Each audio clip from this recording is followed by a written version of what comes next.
Yeah, you guys. Good morning to everyone at home and wherever you are to come and enjoy this beautiful competition, the Global Cricket Tournament. It's the third year running of this tournament. My name is Colin Goa. I'll be doing commentary today, starting off with Mr. Kamva Nyikana, and later on we'll be joined by Ken, the main man as well later on. But this game here today, the first one to kick off the tournament, it's between CGL and Titans. Titans winning the toss and deciding to bet. And the two umpires looking after the game is Kagiso Mabanda and Ms. Dora Mateja. And starting off bowling for Lions. A brilliant start to kick it off. Good morning, Ken. Nice touch there from the batter. Sorry, morning, Colin, sorry. Brilliant start there. Just back foot punch to deep backward point. Really beautiful conditions, or bowling conditions rather. Overcast. Yeah, a bit surprising that Titans winning the toss under these conditions and looking to bat first. Maybe it's just a message, sending a message that they're confident in their batting and they want to set the tone and put the score on the board and to start off the event.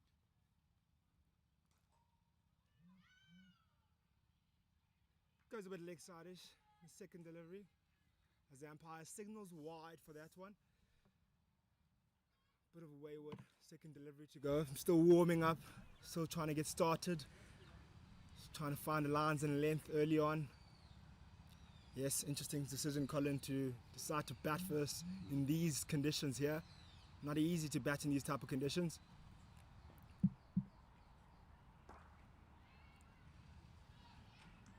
Yeah, interesting decision to say that, Canva, but as I say, maybe it's just an indication from the Titan squad that they do back themselves. They are the hosting team, so as I said earlier, maybe they want to be setting the tone and saying to the visitors, this is our home, so let's be the ones that set the first runs on the board.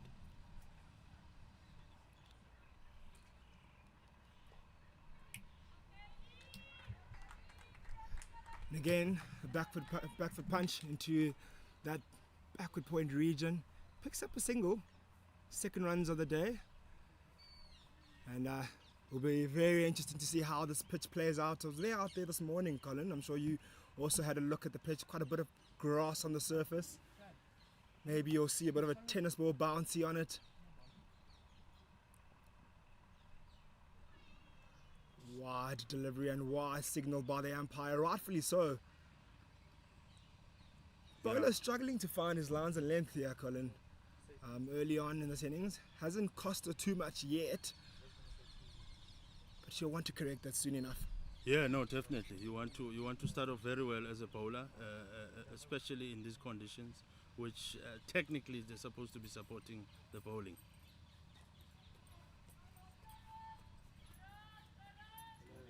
Yet another single in that backward point region. They're favouring that side. Maybe the bowler's also feeding them with those wider ones. And the Titans batters have been up to the task in terms of their batting stocks. Yeah, the bowling slightly a bit shorter and wider. And you talked about the conditions, which look fantastic. The outfield looking beautiful. And again, she bowls one that was a bit of a chance there at mid-wicket, but the fielder just managing to just get a hand to it, but not taking the catch. And those are the small chances that you want to take, Kamva, early on as the bowling unit, so that especially as the fielding team, that you then put the batting team under pressure. You want to take wickets, especially in this T20 format.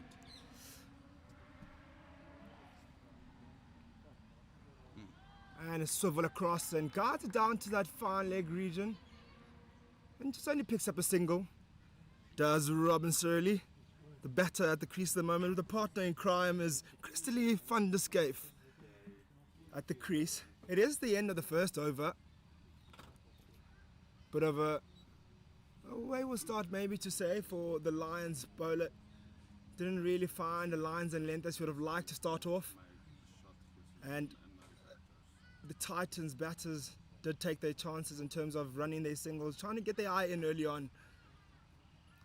Haven't seen much movement here, Colin, early on this morning. You would have expected a lot more for the ball to do a bit more talking, but rather we've seen a decent bounce on the surface. Maybe a bit more of a slow bounce, though, nothing threatening really. Yeah, no, definitely. And especially if the bowler is pitching it slightly short, takes away that swing because you're not bowling it that good length to allow the swing to also do the talking. But now we're facing a new bowler coming in from the golf course end, coming through to be bowling to the bed. And let's see what she will be doing compared to her partner this side.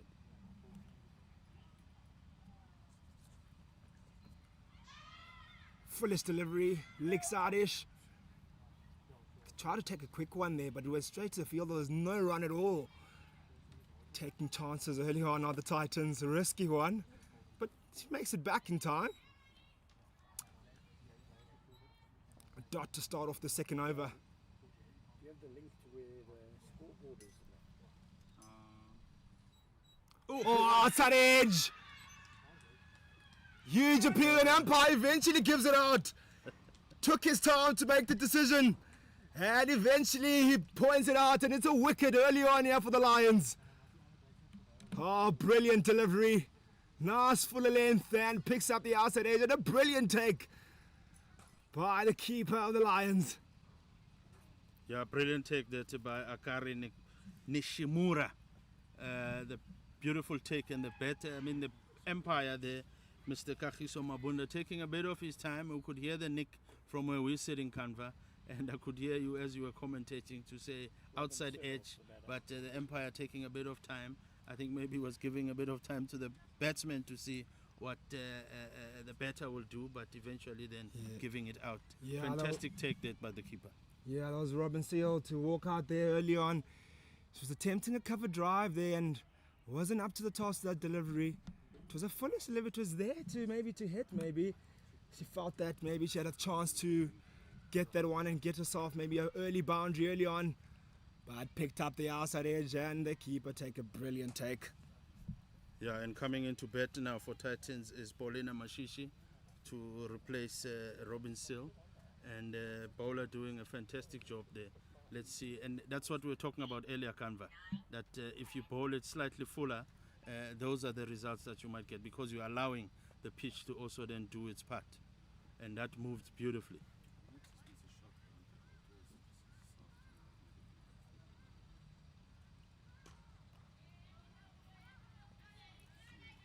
Good dot ball there by the bowler, and following up on a good ball after the wicket in the previous ball. And how about the catch there by the wicket keeper, Kira Nishimura? Brilliant take, just on the lower side of her right hand side. She was quick to it. It was very low, not an easy catch to take for the keeper there.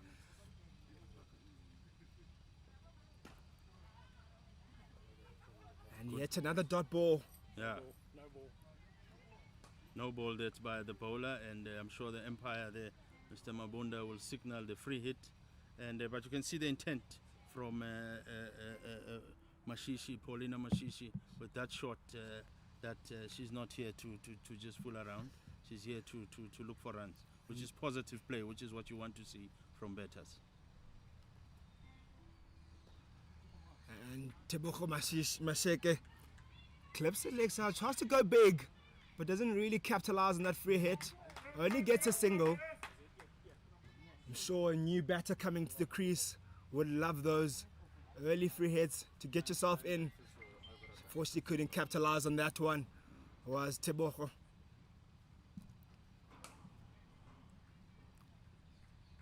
Now the batter now facing the strike is Christina van der Skeef, and let's see what she would have been sitting and just recognizing from the other end what the ball is doing, so she would maybe have an idea.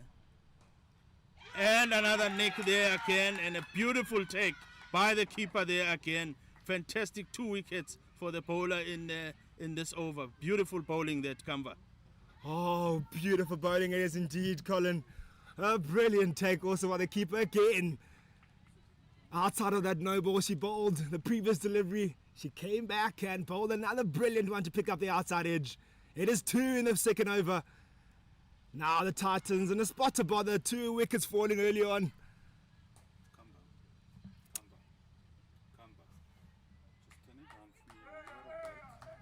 Yeah, beautiful take that by Akari Nishimura. Not an easy catch that going to her left, her right hand side and slightly forward. Diving forward is never easy, but a beautiful catch. Both of them similar kind of takes, similar kind of balls by the bowler. Fantastic bowling, and now Titans are 2 down.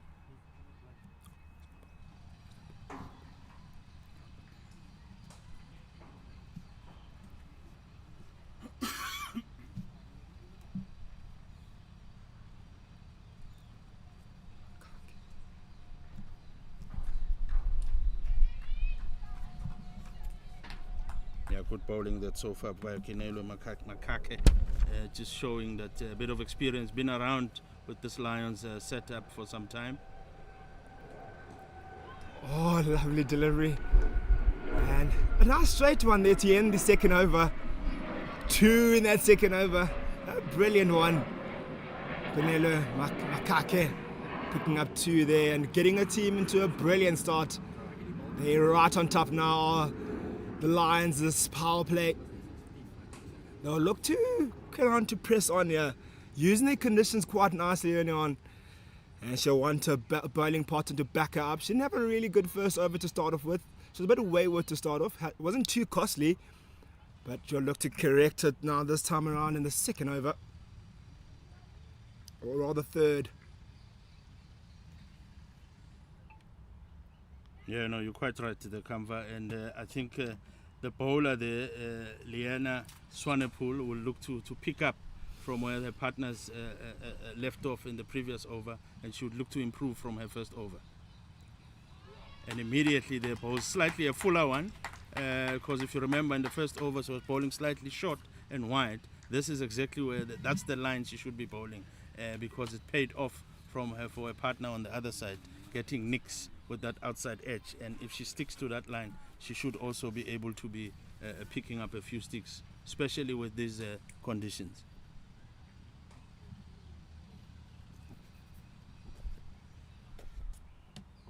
Oh, Another outside edge. Oh, they're playing dangerously, the Titans, that outside edge.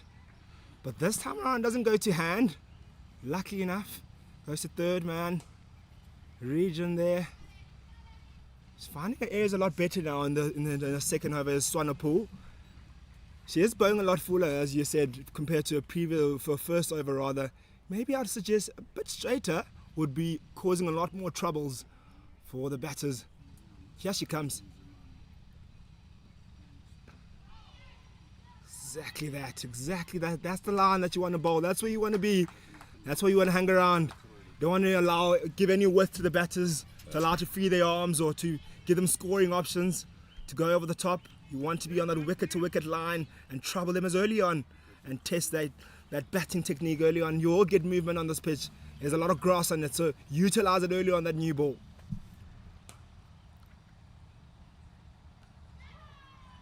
It is up and over that point region. First boundary of the morning. Brilliant stroke there. Yeah, I must say I'm a bit impressed now with these first, especially the first 3 balls from Swanepoel, just comparing to the first over where she was bowling. Now bowling to bowl it a bit fuller and making the batsmen play, because that's what coaches normally say early on in an innings, that let's make the batters play. And Swanepoel in all the 4 balls that she's bowled, yes, by the 4 that she got hit now, but bowling it nice and full.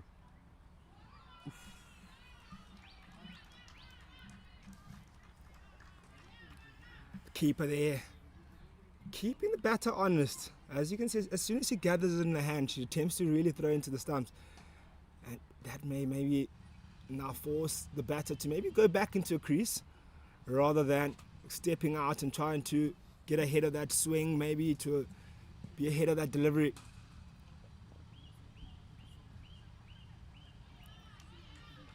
Another good take there by Akari Nishimura, the keeper. Very impressed. I was very impressed with the catches that she's taken, as I mentioned earlier.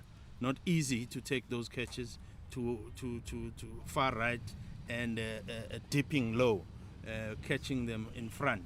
So it's a good start by the keeper. She would want to acclimatize to this team in particular and the conditions, because the other teammates from CGL would be quite familiar with these conditions. She'll be their international player, so immediately doing an impact and taking two beautiful catches there.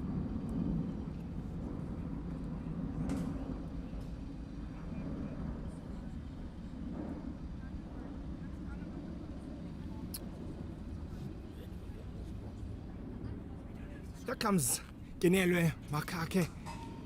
Picked up 2 wickets in a brilliant first over. 2 outsiders are brilliantly taken by a wicket keeper. Starts off wide and a back foot punch and punished dearly for 4. Yeah, beautiful shot there by Paulina Mashishi, piercing that gap. The fielders did not even move, only moved later to go fetch the ball from the boundary. Fantastic shot there by Paulina. And that's the start. And you could see when she came on that first over that her intent is quite clear. She's not here to stick around, she's here to play shots. Oh! Good straight shot that Kamva by Mashishi. And as I mentioned, here showing intent, playing beautiful shot. It's just a pity couldn't get the runs for it, but good straight shot that. Yeah, Mashishi has come out very positive, yeah.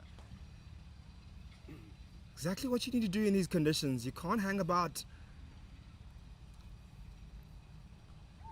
Oh, it looks to go big and it gets the inside edge and goes along to the final leg region. But there's cover on the boundary. They're pushing hard for 2 and they end up getting comfortably.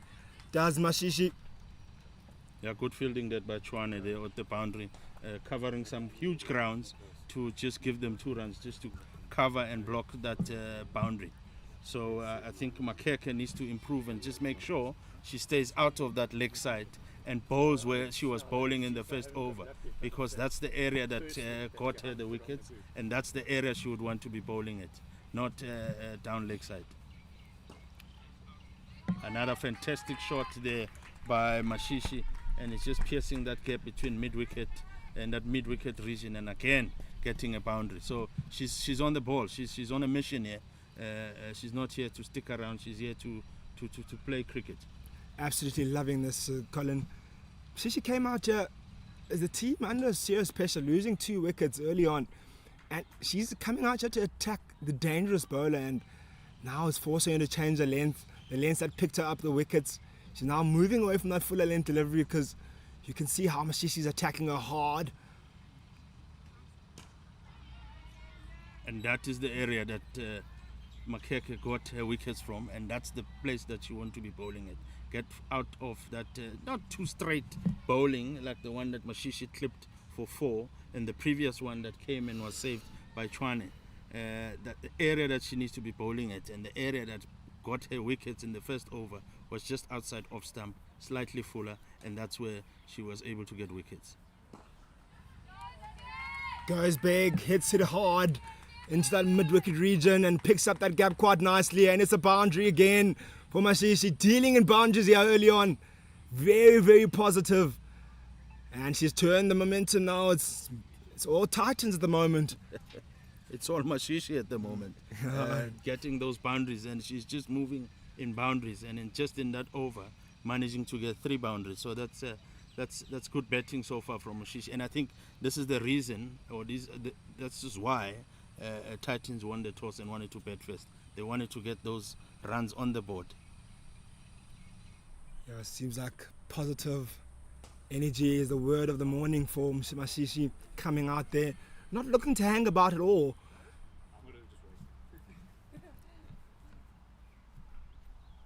Yeah, let's see the response now from Swanepoel, just to make sure that she improves from the first 2 overs.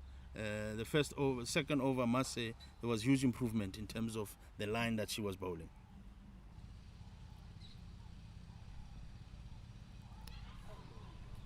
Was that an outside edge there by Swanepoel? Maybe just beating the outside edge, not maybe getting it. There was a bit of few shots from the Lions players. Maybe a slide, Nick. But again, a good delivery. That one was a bit more of a backward length delivery, but a lot tighter to the batter. That's the only difference it was to the other ones she bowled in the first over. They were a lot wider and allowed the batsman to free their arms. This one was a lot tighter and got a lot of reaction from the pitch. Quite a bit of bounce, a bit of extra bounce. She is quite tall, is Swanepoel. Yeah. So you should expect quite a bit of bounce. Yes. So she should be bowling that line slightly fuller and get that bounce. And let's see what the response will be now with Mashishi being the first time that she faces Swanepoel. I'll tell you what, Mashishi will feel like this is the bowler she'll want to target. Put her under pressure again. She knows that she hasn't really been able to find her areas as we should have liked. So she'll want to put her under pressure as quickly as possible. And I'll allow her to settle in. Because she could be very dangerous here if she could find length. Because she's getting a lot of bounce out of this pitch. Here comes Swanepoel.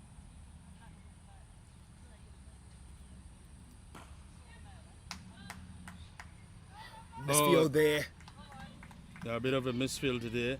And Mashishi, immediately they come back for the second. And poor decision that, and they get run out. A bit of a sluggish fielding there, but eventually made it up. Weber just picking it up and throwing it nicely to the bowler Swanepoel and getting that run out. Look, Colin, yes, it may be a bit of a sluggish running, but I think the two might have been on. Just I didn't think they ran hard enough. Yeah. I think if you are taking those chances off a misfield, you have to be very intense with your running to avoid those type of mistakes. It is the third wicket to fall now. And here comes to the creases, Hassan Gota.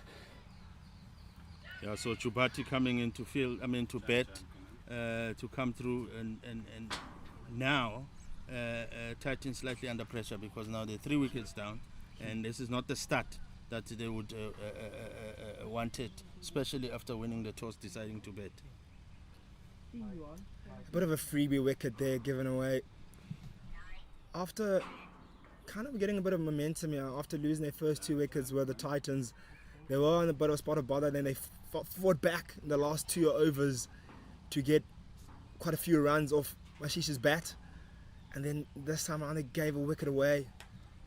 They will be a little tad bit disappointed by that.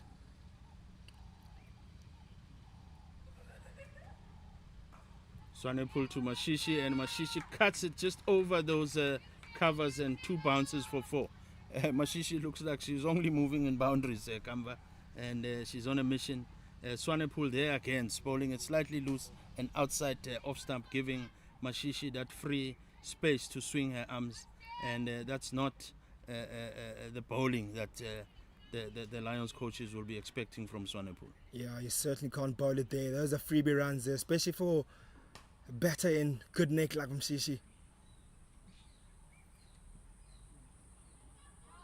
Nice tickle there to fine leg. They'll push hard for 2. Running really intense is Mashishi between the wickets, and he ends up getting that 2 quite comfortably at the end. Yeah, and good covering of ground there by Makaka. Just running from, because she is at fine leg, but she's actually a bit squarish, and she had to chase that. But Mashishi managing to get 2 runs there. Good running between the two, Mashishi and Chubati.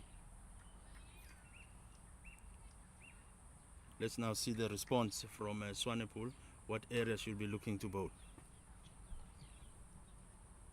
Oof. She bowls now a straighter one, just a miss there by Mashishi, and to finish off the over.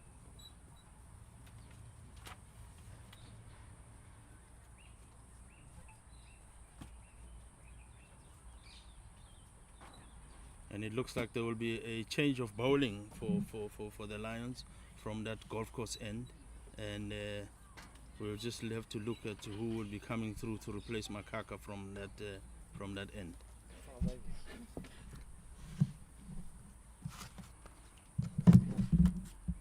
And replacing Makaka from that end, it looks like it's going to be the Lions Hassana Goto, who will be bowling from that end to replace Makaka. Hassan also comes out. Don't know if that's a good sign. well done and welcome in this fantastic day. So far, it looks like Lions are on top because they're picking up the wickets based on the decision as well. The Titans winning the toss and looking to bat first. Morning, Colin, and morning to the viewers. Goto. Just dropping a little bit short, which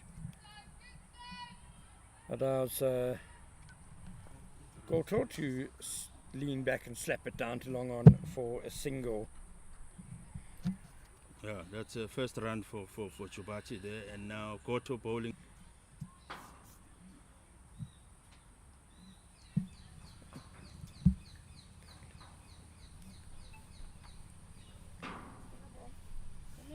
Doesn't show scores, eh? Or is that how you want it? Again, a little bit short, and again the cross-batted shot, this time by Paulina Mashishi. She'll come back. Message to the coaches that I am also a batter. I can bat because she's played some beautiful strokes and hitting fours, but she's been travelling only in boundaries. Chubati bowls at a shorter one, and Mashishi gets on the knee, but this time just picks up the fielder at the boundary there. Then they just managed to get one run. Yeah, Mashishi's look very accomplished. I love it. Giving her an opportunity. Obviously doesn't get that much opportunity to bat. Oh, really tossed up by Chubati. And unfortunately Goto can't make much of that. Yeah, and I think at this stage Goto must just pick up ones, because it looks like the player in form, or the batter in form, is Mashishi, who seems to be not struggling at all to get those gaps. And again here, Chubati bowls slightly shorter, but Goto just manages to hit it straight to the fielder, and that finishes the over, Ken. And I'm sure the two batters will now discuss in terms of the way forward, and let's see if there will be change of bowling from our end. But it looks like they still want to continue. No, there will be a bowling change. Swanepoel is not is going through to go field somewhere else. So let's see who they're bringing on to come bowl from this side. And it looks like it will be Tracy Breast who will be bowling from our end. Excellent piece of fielding by Bella Johnson just to end that previous over by Chubati, moving very swiftly from the point area.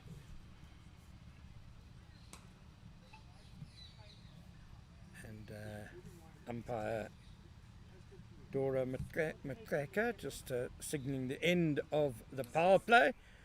They always say if you lose 3 wickets in the power play, it's the bowling side on top. Yeah, that's exactly what I said earlier on, that it looks like so far on top, CGL Lions is on top.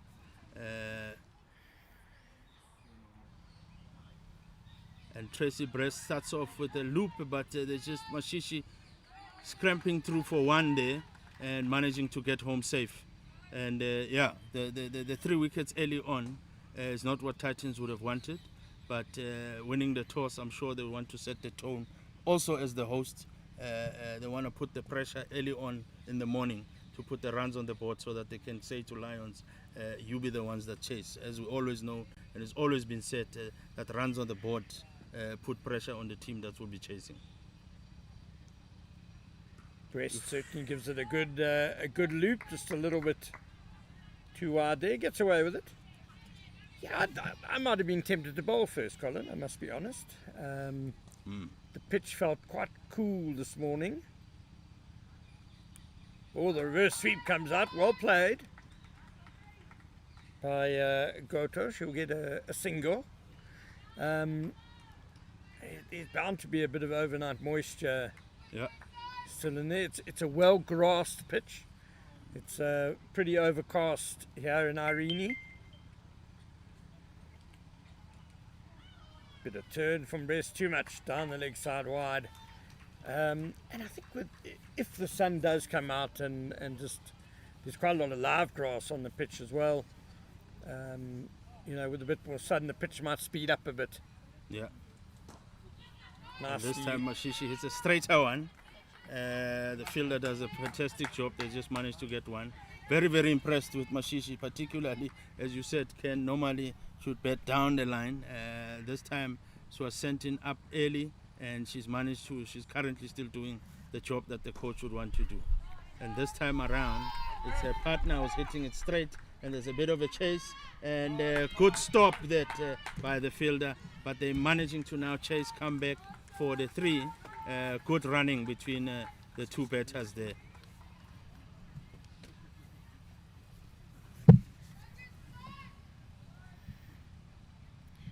Good work by Danielle Webber, chasing that one down. Good shot that by Goto, hitting it straight, beautiful straight shot.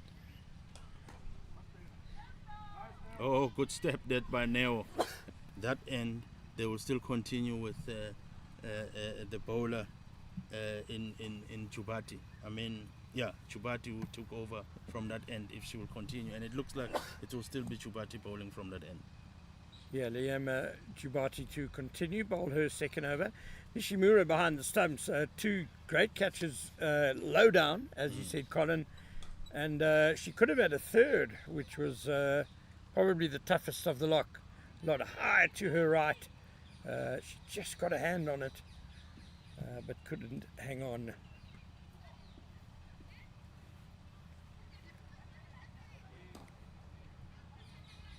Oh, Now Malefe again, doing great work in that mid-wicket area, cutting off probably a couple of runs there. yeah, good fielding there, but now normally who's a keeper, good diving. Again, Goto goes up, but this time manages to get a gap just far left of Neo, who stopped the previous one. So Paulina Mashishi on strike.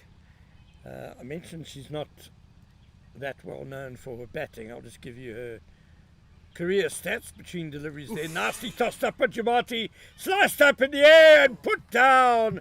Oh no, dropped by Bella Johnson. She had 5 matches, 54 innings, just 109 runs with a highest score of 17 not out, an average of just 3.75. So the Fidelity Titans seem to have uncovered a bit of a diamond in the dirt here. A hidden talent, Paulina Mashishi. She's doing a great job at the top of the order. Yeah, no, definitely sent a message to the coach there, Lerato, to say maybe Lerato was also the assistant coach of the senior women's team, so they're sending a message to the coaching staff to say maybe Ms. Dora Macheta, just Mateka, signaling a no ball there. Yeah, so Breast, it's her second over actually. Has not started well for her. No ball and a free hit. Oof. What can Himasi Goto make of it? Nothing.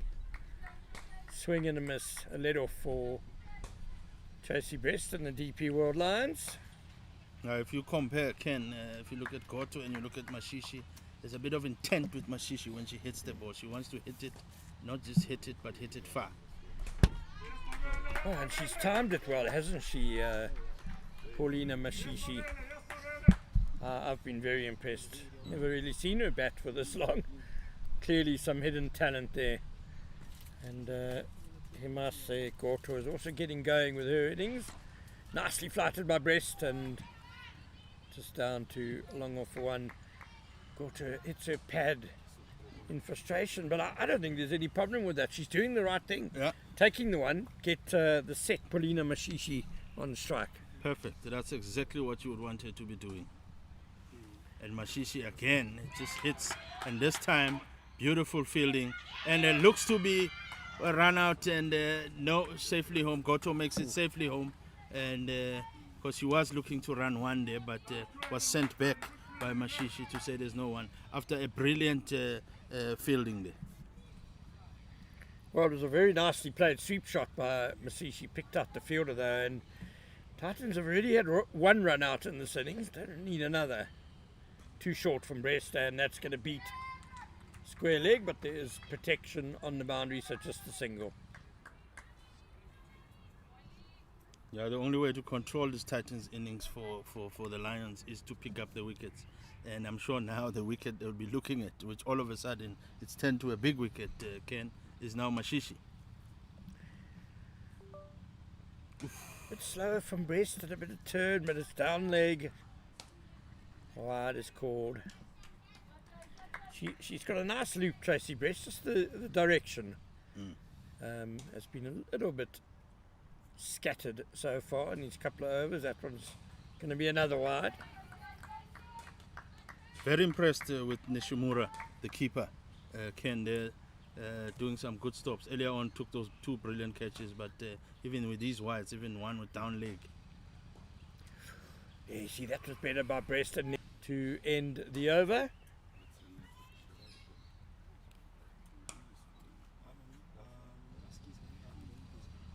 Yeah, Neo Molefe, who's also did some beautiful diving there on the field, is normally their number 1 keeper, but they've gone for Akari Nishimura, the international, and she's come in and done a fantastic job.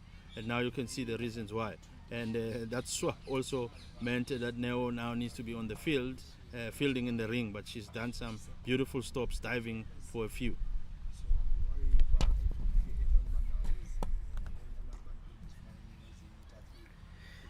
It's going to just be a single. Yeah, Nishimura, one of the Japanese players who has played the last couple of seasons. It's an exchange program with the Titans Cricket Union that has seen Titans players go and play in Japan, and Japanese players come over here, play a bit of cricket and play in this global cricket tournament. And yeah, Nishimura has impressed before behind the stumps. That's a nicely played sweep shot by Goto, but again, just the single. Yeah, I know you're right there, Ken. This is a fantastic program. This exchange program gives players, especially young players, the feel of always playing in different conditions, different setups. You learn a lot as a player. Jubati the bowler. Nicely tossed up and hit hard, but Jubati stops it. Yeah, Mashishi is not here to just fool around. She's here to hit it, and when she does hit, she's looking to hit it hard. Yeah, she times it well. As you said, she's definitely got the makings of an all-rounder. Now she brings out the scoop. I can't quite get it. The boundary has been brought in quite a long way from the usual boundary here at Irene Villages. But there's a bit of an unintended consequence of that, Colin.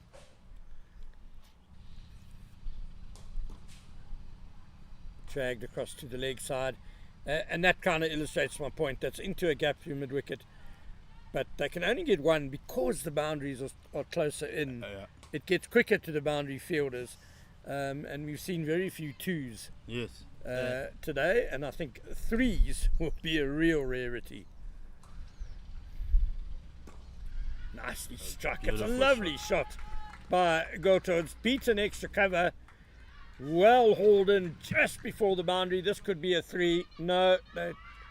Yes, they are going after all that, because the throw from the fence is a loopy one. A bit of a yes and no for that 3rd run, but eventually making it home to finish the over. And that's your first 3 runs, as you said there, Ken, that they'll be very rare of those, but now they've said to you, Goto and Mashishi, that we can also run 3s on this. But good shot there by Goto. Hitting it straight down the line. It was nicely flighted by Jubati as well. I hope she's not discouraged by that, because I think that fuller length with flight could get the batters into trouble, but Goto played it really well, as we're going to see a change of bowling now from Bella Johnson coming into bowl from our end. Replacements have picked up that they just want to slow it down a bit, so that they can, because they're bringing up spinners now, and Johnson bowling now to Goto. Quite a good start by Johnson, just worked nicely though. For one, we spoke about the healthy covering of grass on the pitch. That'll also help the spinners. They'll be able to get some purchase. Yeah, because after the first 2 overs, Swanepoel and Makake, the rest of the bowlers have been spinners.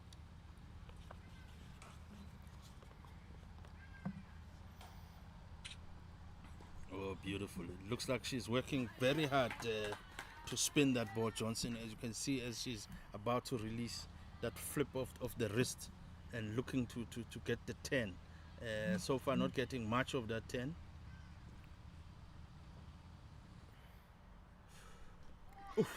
Stumping chance, but it was a bit of an awkward gather for Nishimori. And Mashishi survives. Yeah, survives again from the other one where she also gave them a chance. She does give a little bit of chances, but in between when she does hit it, she hits and she picks up gaps nicely to get those boundaries. Down the wicket again and smears the through mid-wicket for one.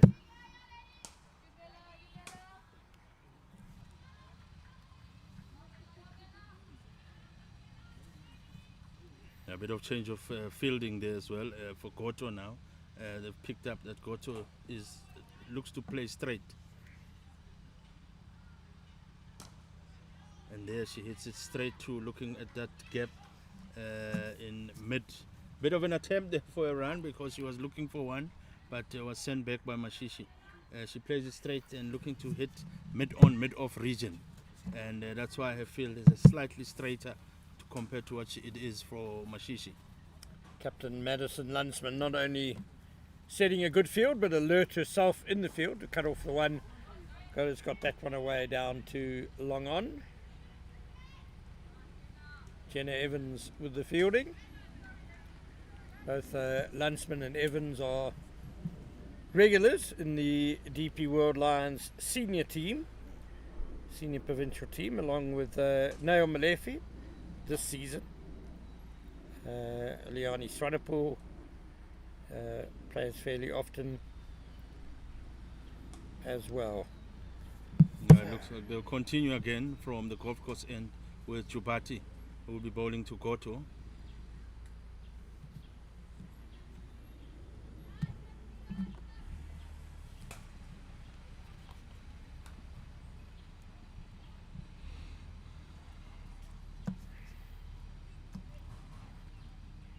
And this time Goto hits it straight. She loves hitting it into that region where she hits it straight mid-on, mid-off and managing to pick up her ones.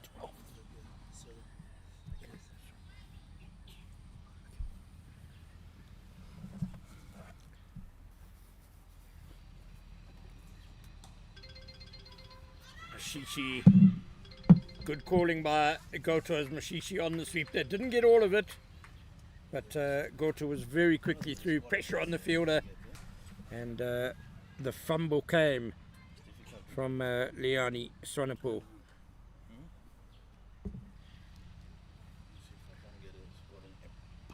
A little bit short again by Jubati. Goto able to play off the back foot again, but straight to cover. Kamva Nyakani has joined me. Good morning, Ken.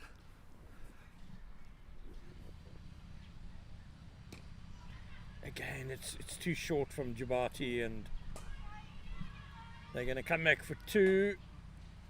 Yes, that's good running.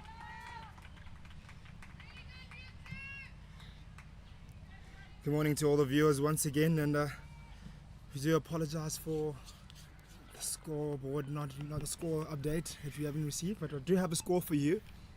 We are in the 12th over. So get a huge appeal there.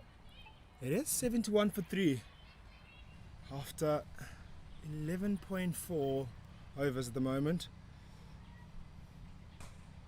We've got Mateke on 38 of just 32 deliveries on the non-strikers end. Beautifully struck by Goto, straight over the bowler's head.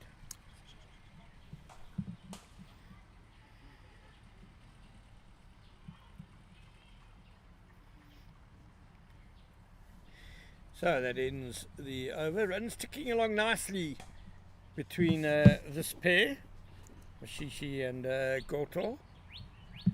Goto has found her rhythm now, it seems. Lions could really do with a wicket, a breakthrough. Yeah, in desperate need of a breakthrough at the moment. This partnership building quite nicely. Currently on 44 now, this partnership. Really coming together quite nicely, and they want to break it just now.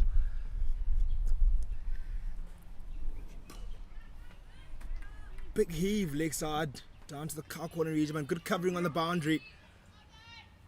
Really good fielding there. Covered a lot of ground. Leone Swanepoel. And I was impressed by Swanepoel and Makake with the new ball. And I wonder if it's not time for one of them to come back and just try and break this partnership. Certainly agree, Ken. Thinking about time to bring back that new bowler. Picked up your 2 early wickets. She was the danger bowler early on. She picked up the 2 wickets outside edge and bowled really good areas.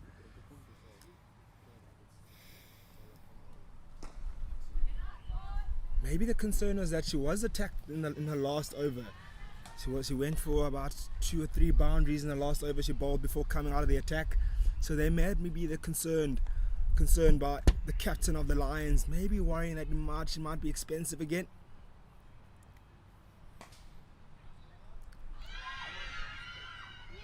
That looks straight, and the umpire, rightfully so, gives it. Brilliant delivery and played all over it. Macheke, a brilliant cameo that was. Really good innings. Got a team into a really good position. She came in when her team was in a serious spot of bother and played a brilliant innings there, and unfortunately has to walk off now after a really good performance. Yeah, she can be part of that one. Top score, it is. Yeah, it won't count towards her first class stats. This match doesn't have that status, but she has certainly made a point to her coach.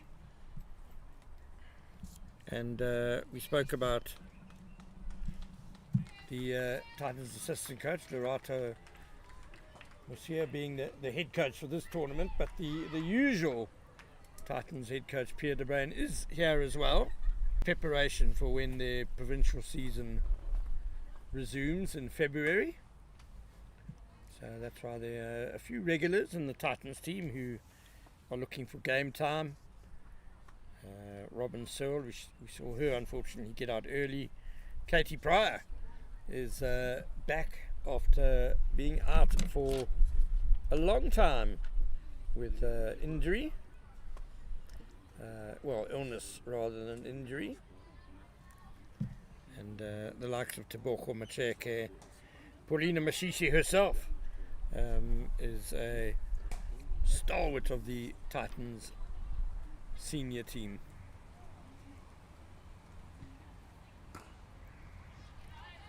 Yeah, to be certainly a good tournament for both sides, certainly to have a look at a few youngsters and maybe get a few combinations and a few good people, that players. One goes leg side-ish.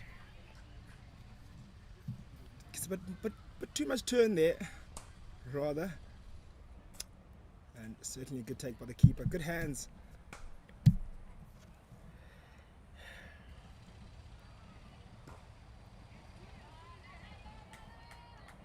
Nicely flighted. That brings the end of the over. The end of the 14th, I believe. So you want to go off the Titans who the new batter is, because the number on her jersey is wrong. It's not the Super Mile.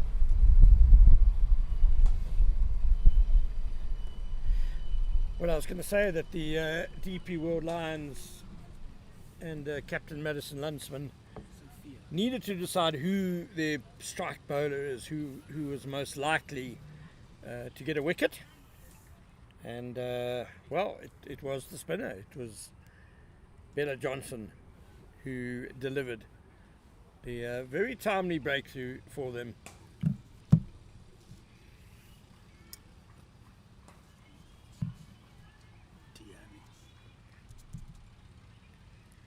Tiani van den Heuvel is the new batter for the Titans, joining Hinasi Goto, who's going well. And it's slapped away through cover point by Goto. Madison Lunsman is the new bowler. She bowls a bit of Rispin. Bit of a wayward start, short, wide, there to be hit. But lucky enough, she does have a sweeper boundary there that saved a certain boundary. She'll continue now. She'll look to correct that delivery. Again, a bit short and a bit wide. Only for a single, not punished yet. Lucky enough for her. They'll look to build a partnership now, the Titans, after losing a wicket again.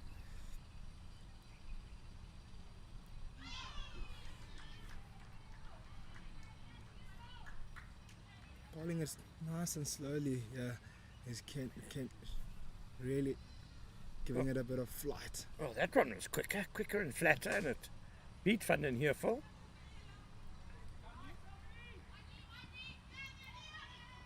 Push hard for the second.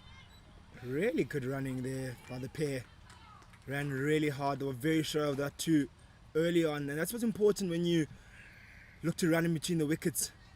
Have to be sure. You have to be certain about your running between the wickets. Otherwise, you'll get those mistakes or those run-outs, and you don't want that. You don't want to lose any more wickets now. Well, a more accurate throw, and I think Goto might have been in trouble there. Not sure there should have been two there.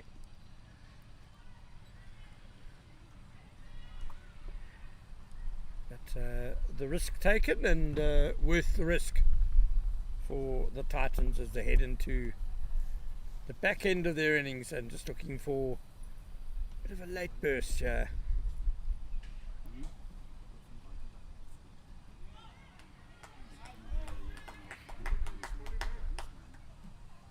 Nice take to end the over. Gathers it quite nicely. It was a bit wide. It was there to be cut, but couldn't get a hold of it. It was a new batter. Still trying to find her eye. Still trying to really maybe get herself in quite nice and taking the time and biting time, which will be very important in terms of her building her innings. Hopefully, right at the end, maybe in the last couple of overs, to go big. Spin will continue now. Well, I think Van den Heuvel's focus should be on while she gets herself in, is just giving the strike to Hinasa Goto, who's on strike now.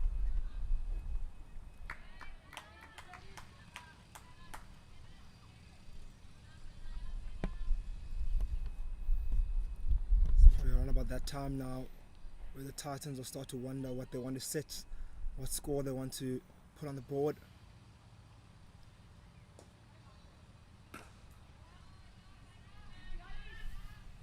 But for now, they'll be dealing in singles. Building a partnership slowly, taking their time before maybe they shoot out for the stars right at the end.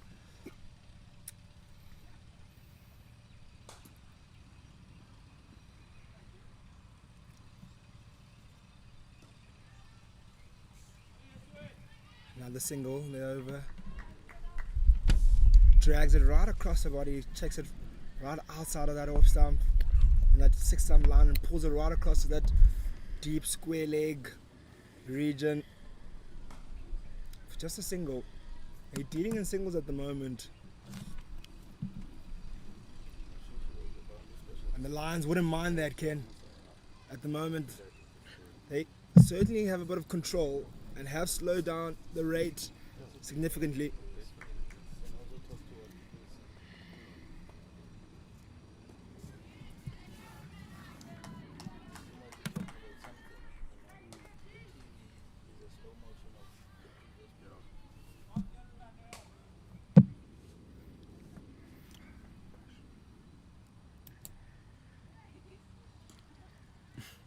So we do apologise for some confusion we've had this morning with the jersey numbers. It's Sophia Smale in the number 4 jersey, who's batting so well now.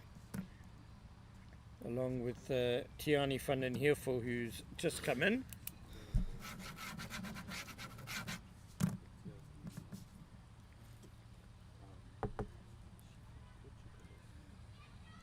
Just pulls that one, just past that fine leg, or short fine leg, and gets the reward of a single. I think the scoreboard is just about right now, Ken. It is 83 for 4 after just 15 overs gone now, 5 overs remaining. Sophia Small at the crease and Tiani van der Heerfel the crease, building a nice partnership together at the moment, the two ladies.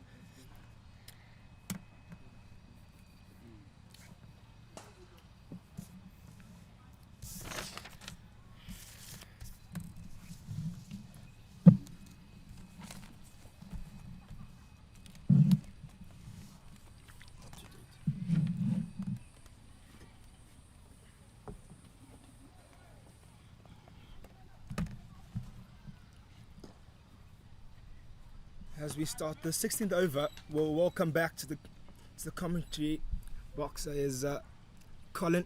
Welcome back.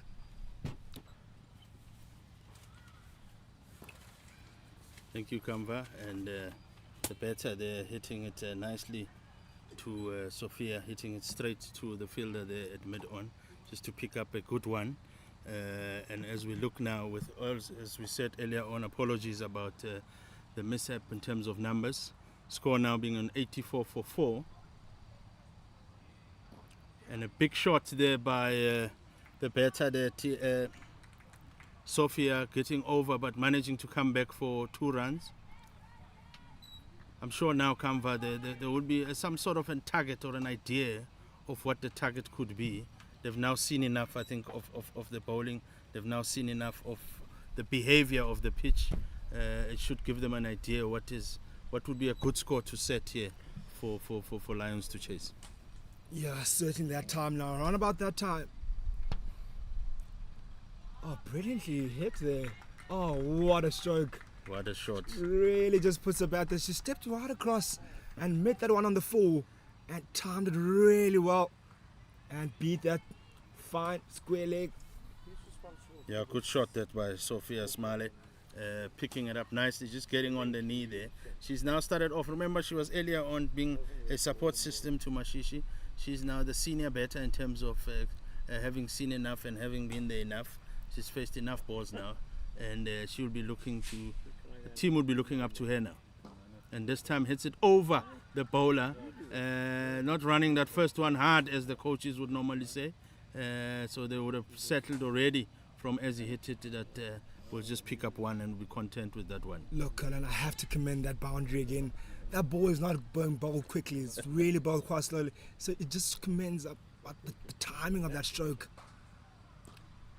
Yeah, Madison getting hit there but through the cap again there by Tiana. And a beautiful shot to pick up the boundary. Really good stroke there by Tiana van der Heerfel. Rocks on the back foot and picks that gap through the covers for 4. It brings the end of the over as well. The end of the 16th over, or rather 17th.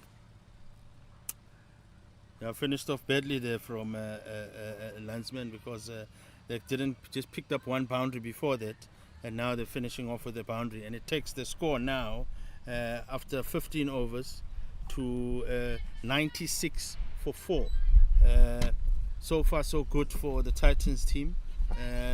The Lions earlier on started off with a bang, picking up those quick 2 wickets, but they've managed nicely, Titans, to bring it back on board, and they would be at the stage now where they are comfortable with content maybe so far with where things are.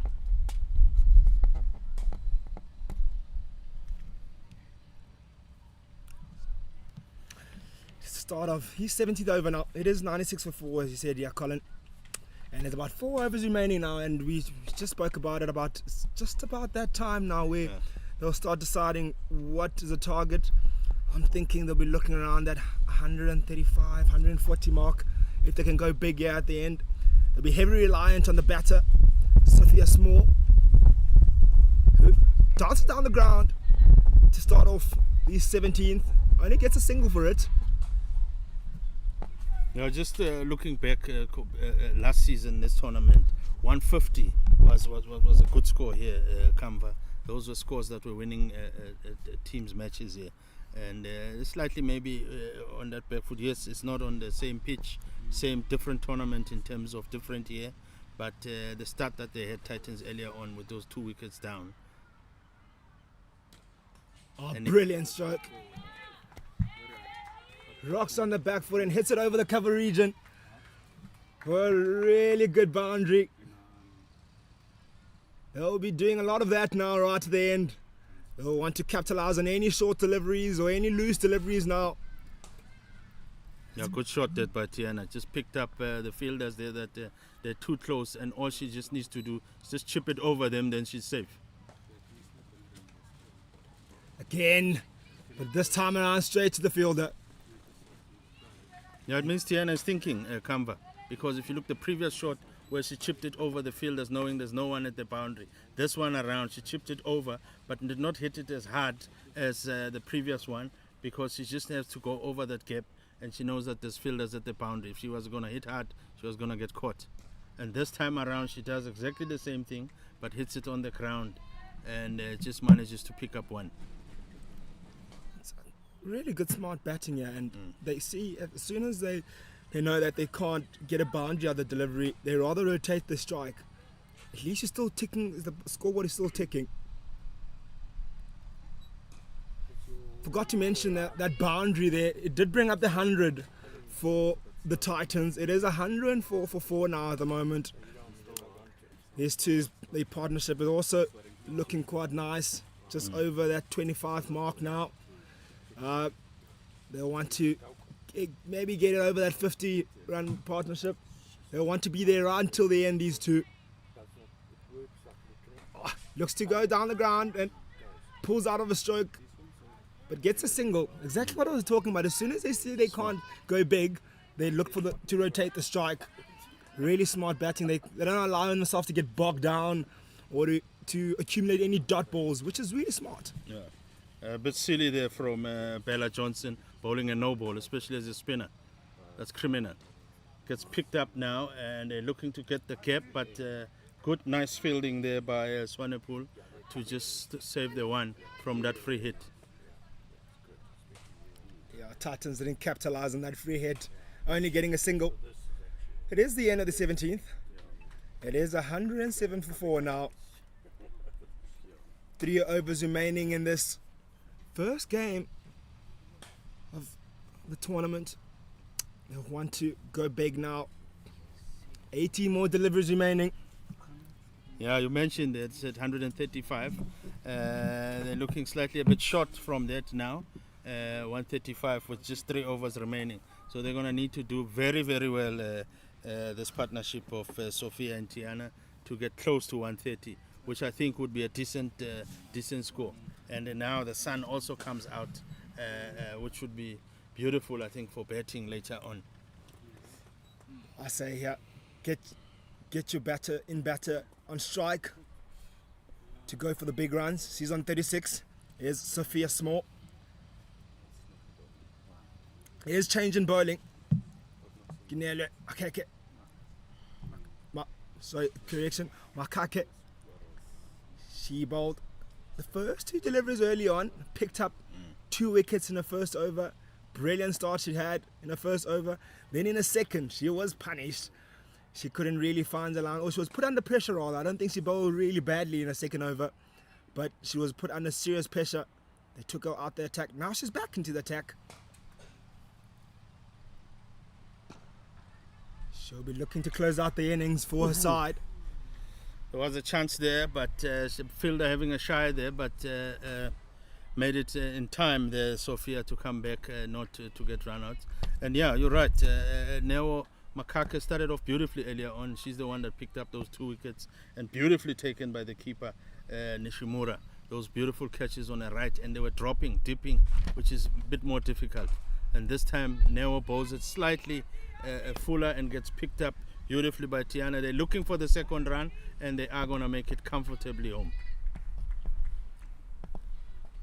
As I was saying earlier on, Kamva, that Nishimura took those beautiful catches, which are not easy because they're on your far right and they're dipping, which means you also have to dive not only to your right but dive forward, which is a bit difficult of a catch to take.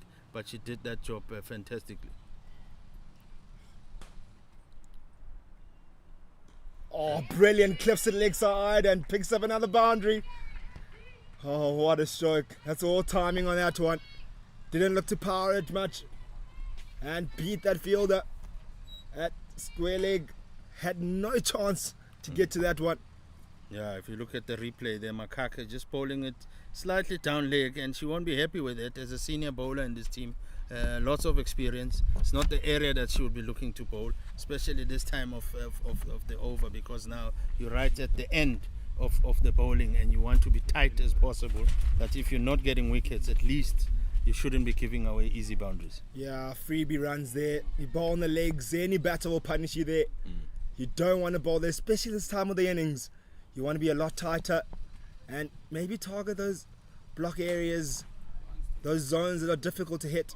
Here she comes again. Up in the air. Here's the opportunity for a catch. Oh, land safely in no man's land. But lucky for the batter there. Chipped it up in the air and picked up a single. Yeah, that was just in the middle there. No fielder there. Mid-wicket couldn't get there and mid-on couldn't get there. They both tried, but they couldn't get. Makaka just needs to bowl just maybe slightly straighter or outside off stump and get away from those legs, because those are easy pickings for batters.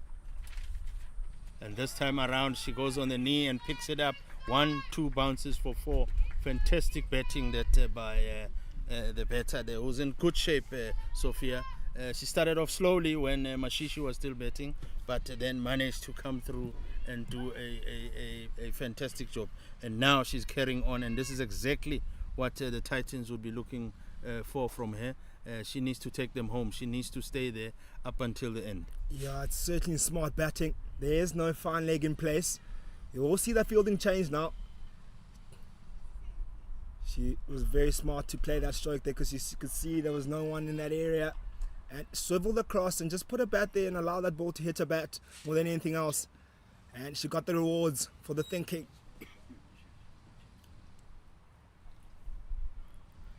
Oh, looks to scoop it. Cheeky. It's the end of the 18th over. It is 18 for 4. 118 for 4 correction. Colin, just make sure you guys do a proper wrap at the end of it. You need to go through the scoreboard. You got it up. You get it from the link I gave. And then just read out the correct scores. Yeah, end of the over now, and you can see there's some instruction coming for the batters from the dugout for the Titans team. I'm sure they will be telling them that with these last 2 overs, let's try and push Kamva to get as close as possible to the target that they are looking for. And you mentioned earlier 130, 135, and I'm sure in these last 2 overs, that's what they will be looking at. They will be looking at let's capitalize. You are the guys in. Please take us through, but let's get as close as possible to that 130 odd score. Yeah, it's looking very, very possible now. At this point, there's 2 overs remaining, 12 balls remaining. They will be looking to maybe add on maybe 20 more runs here in these last 2. Certainly believe Titans won't be holding back at this point. Medicine bowling now from our side here, and starting off beautifully with the dot ball. So want more of those. So certainly want more of those. You want to hit that area a bit fuller again. Nice flight. And picked up, but only straight to the fielder. There's a misfield and a quick run. Naughty there by the field on the boundary. You don't want to give those ones away. Freebie runs. Yeah, Swanepoel a bit of a misfield there and managed to quickly picked up there by the batter, Sophia.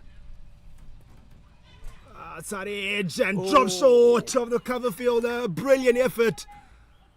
Oh, that was so close from a brilliant take. Just drop short of it. It was a teaser. Yeah, brilliant effort there by Makake. It was a teaser, and she put in all the effort, but unfortunately just pitch short. But that's what you'd want. I'm sure Medicine would be quite happy with that effort.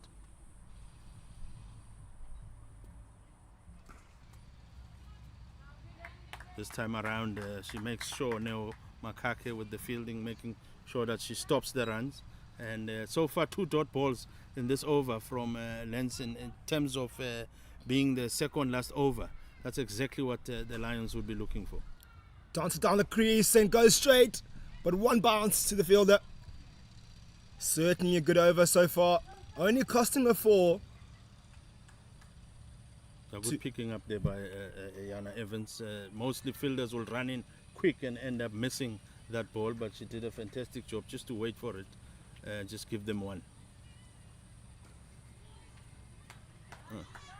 White ball there, but chased by Tiana fetching it. If she had left it, I'm sure the Empire, Ms. Dora Mateja would have called it wide, but Tiana played it and they just managed to get 1, and that finishes the 19th over, and the score now is 123 for 4 with the last over to go, and it looks like Neo Makeka will not be bowling that, and it looks like the bowler who will be finishing off is Swanepoel to bowling in that last over. She started off a first spell from our end, and she's finishing off from the golf course end, and she will be bowling to Diana.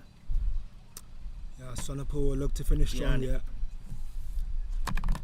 She can't be wayward. She can't. She does have a neck of maybe going a bit short and wide at times, but now she can't do any of that. She has to be a lot fuller to that block hole. Exactly there. That's where she has to bowl. Oh, brilliant fielding, but doesn't get a rewards for her efforts. Yeah, Naomi Mulifa doing a fantastic job there. I mentioned earlier on that she's normally a keeper at Lions, but with the international in Nishimura, she's now been put on the field and she's done some beautiful stop, and that was a great effort there. Nearly a run out.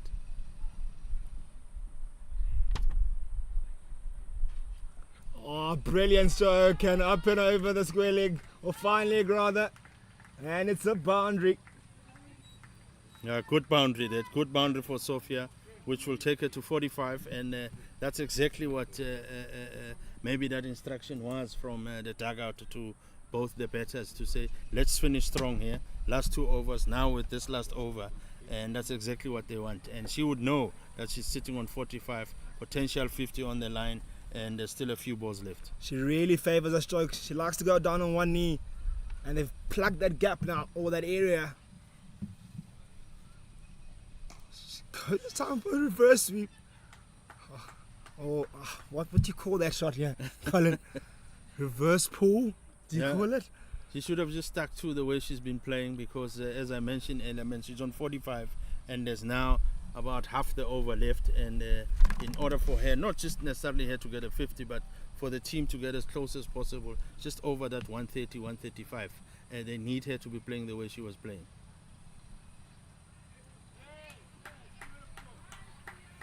About to say, oh, nice thinking there by Swanepoel. She saw she moved away and to make room for herself, and Swanepoel pushed it away further away from her.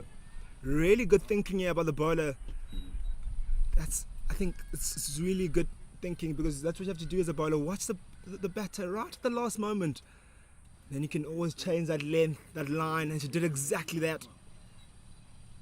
Here comes Swanepoel. Up straight, and is it straight to the fielder, but 1 bounce, and only gets a single. Really good over so far by Swanepoel outside of that boundary, only costing a 6. Finishing strong as Swanepoel here at the final over. On 129 with 1 ball left, maybe they will get to their target, maybe of 130, as you mentioned it earlier on Canva. So they've listened to you, and let's see what Swanepoel does with this last ball. And she gets hit straight by Tiani, and they will be definitely looking for the second run, and they do that, and they comfortably make it home, and that would finish off the spell in terms of the 20 overs for this game, and it puts the total score of Titans now at 131, and I'm sure they'll be very happy with that score. And if you look at just the bowling of the Lions side, Robin still started off bowling Robin still opened the batting, and she's normally a danger in this team. Experience, formerly a Lions player, but has moved across the Jatske to go and play for Titans. She ended up on 3. But the guys that did the damage was Tebogo Macheke, who came in, traveled to the boundaries. We got our numbers mixed up earlier on, thinking it's Mashishi, and it was actually Tebogo Macheke, who scored 39 of 35 balls. He was traveling in boundaries, scored 5 boundaries, and was supported beautifully by Sophia, who then later on came in, and she scored 46 of 47 balls with 3 boundaries. And Tiana now just finishing off with 30 runs of 24, 3 boundaries in terms of fours. And that was a good one. And the Canva will take you through the bowling. But I think Titans at this stage will be happy with 131, having decided, winning the toss, deciding to bat first. Yeah, they'll be certainly happy deciding to bat first in these conditions. It was a brave decision to start off, to come out here, and it was very overcast to start off earlier this morning. And as I say, the overcast conditions, Lions capitalised early on, picked up the 2 early wickets. We did have an opening bowler, was Liana Swanepoel. Didn't really find a length in the first couple of overs. And then on the other end, Ginelo Makeke, she picked up the 2 early wickets of Robin Seal and Pryor. And from there onwards in the third, she came in for a second. Didn't really find the length and was really punished by Macheke. And there was quite a few change in bowling. That Tracy Bress, who picked up 2 wickets as well. And Bella Johnson also picking up 1 wicket over 4 overs. So a really mixed bag of innings from both sides. They shared dominance in certain parts of the innings. You could see the Lions start off really well, and then there was a bit of a fight back from the Titans. And then again in the middle overs, the Lions looked to fight back again, picking up quite a few wickets. And then again right at the end, the Titans showed a bit of a partnership right at the end there by Sophia Small and Tiana Fanayefo. It does bring us to the end of the first innings, which is the target will be required of 132 to win for the Lions side, the DP World Lions, for the first game here of the Global Cricket Tournament, day 1.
Good afternoon and welcome to everyone, all the viewers at home and wherever you might be. And joining me again here is Ken Bolland on the table here to commentate. And we're about to witness the chase of Lions chasing, remember, Titans winning the toss, scoring 131 for 4, with Sophia Smiler being the leading scorer at 46 and Tebogo Macheka scoring that 39 and Van der Hovel scoring that 30 not out. Brilliant. So now we'll be looking at the chase. And opening the bet for Lions would be Neo Molefe, who looks like she'll be taking the first ball. And partner is Madison Landsman, who will be co-partner in chasing the score and opening the bet. Just have to see who's opening the bowling from the golf course end. And welcome back, Ken. Hello, Colin. And it's going to be Sophia Smale, who led the way with the bat for the Fidelity Titans, 46 not out of 47 balls, vital innings, how well she batted. She's one of the Essex development players from the English county, have their pre-season camp in South Africa, and a couple of their players feature in this tournament, which is wonderful. Titans assistant coach in this tournament, but head coach normally Pierre de Bruin, did say that he was keen to use Smale in the power play for at least one over. And so right up front, she's coming on to bowl to Neo Molefe. Yeah, she did well as well, Sophia, last season, if I remember, in this competition, or this tournament. Did fantastically well. And as we're about to see the start, the first ball being bowled by Sophia Smale, and the umpire calls play. Sophia not quite 100% happy with the field, just moving one or two fielders, but there's the first ball. Bowling it, just opens one with just bowling down leg, opens a wide, and the batters are also looking to run two, which they'll comfortably make with Molefe running to the danger. And so Sophia Smile opening with a wide ball, which is not the start that they would want.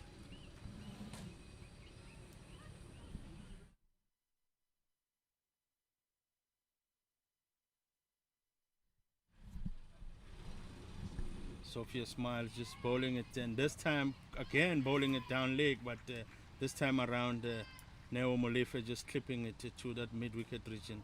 Beautiful fielding there to stop the one. So Lions still on nothing in terms of runs from the bat, but just 2 runs from the wide. This time around Sophia again bowling it on that leg side, and that's the area she wants to be getting out, and she would be looking to bowl it straight or just outside that off stump, Ken. And so far so good for the over. Yeah, her 2 boundary riders are at Long On and Cow Corner. Again, there she bowls at that same region, and Neo Molefe again just defending it to that onside and not getting any runs. So the field placing certainly backs up what you said about the line. She's looking to bowl Colin. Yeah. And this time bowls it short, and the first time that the ball goes on to the offside, but bowling Molefe just clipping it, but so far no run. I think she'll be disappointed she didn't put that one away, Neo Molefe. Cautious approach, and this time goes back to the line that she's looking to bowl Smiley based on the field setting. Yes, you're quite right, Ken. Molefe will be very away. Just cautious approach, I think. Punished. As we see Angel Mgwenya. Yeah, Angel Mgwenya bowling now to Landsman from our end. And she opens up with a short one and beautifully cut by Landsman, pierces the gap, and no movement whatsoever from the 2 fielders. That's how powerfully it was hit for 4 runs. Beautiful shot that by Landsman. Wow, the timing on that. Madison Landsman, you know, it's not often you see the first ball you face timed as beautifully as that one. That made a wonderful noise off the bat and raced away to the boundary. One of the shots of the day we've seen so far. Mgwenya again bowls it short, but this one is slightly straighter because the previous one had a bit of a room for Landsman to free her arms, but this time around she just manages to just nudge it to point to pick up 1 run. So this pair has opened regularly for the DP World Lions senior team in provincial cricket.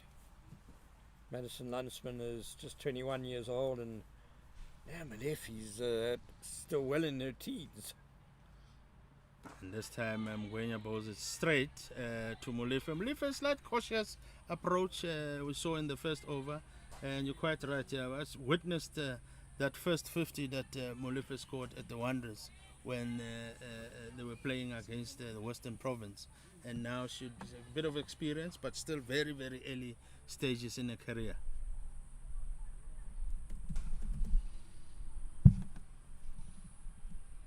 And this time clips it beautifully, Molefe. She does not even run. Normally they say stand and kick. You just hit it and just watch it beautifully clipped by Molefe for 4 runs. And immediately Ngwenya's under pressure because they've now hit her for 2 boundaries in this over, and it's still fresh and good start for Lions. Well, I said don't give Nia Malefi room, and we saw Smale bowl into her pads. It was okay. Ngwenya's done it and has been put away quite brilliantly through mid-wicket for 4.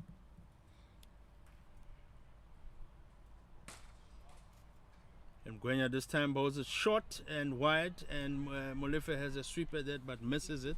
Very similar kind of ball that she bowled first one to Smile to Landsman, and Landsman clipped it in that gap for 4. Powerfully hit, but this time around Molefe misses it, and a first dot ball.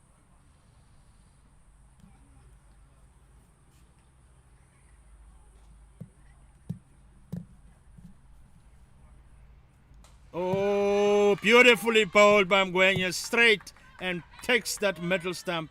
Beautiful. In fact, it hits, looks like it hit the leg stump. We'll just also watch from the replay. Fantastic, good recovery, good response by Ngwenya there.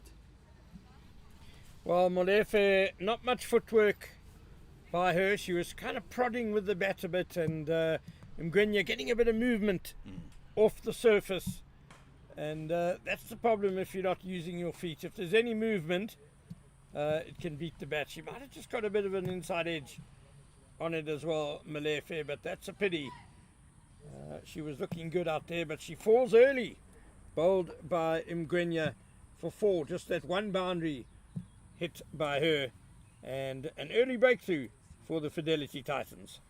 Yeah, early breakthrough that they will be looking for, especially looking at the situation they were at early on when they were batting, where they were 2 wickets down. So beautiful response by Ngwenya there. And the new batter now coming in for Lions is Jenna Evans. So Jenna Evans, all-rounder. Bats generally number 5 or number 6 for the Lions senior team. Didn't bowl in the Titans innings, I guess, to give other bowlers a chance, but pushed up the order here to get a good chance with the bat.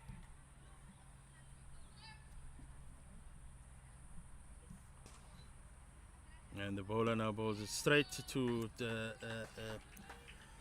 batter, the Evans, and no run dot ball, and that's exactly what Titans will be looking for. These dot balls are like gold at this stage, especially with the T20 early on. If you're not getting those wickets, you want to be getting this time bowls a similar ball and gets hit straight to mid-off and no run.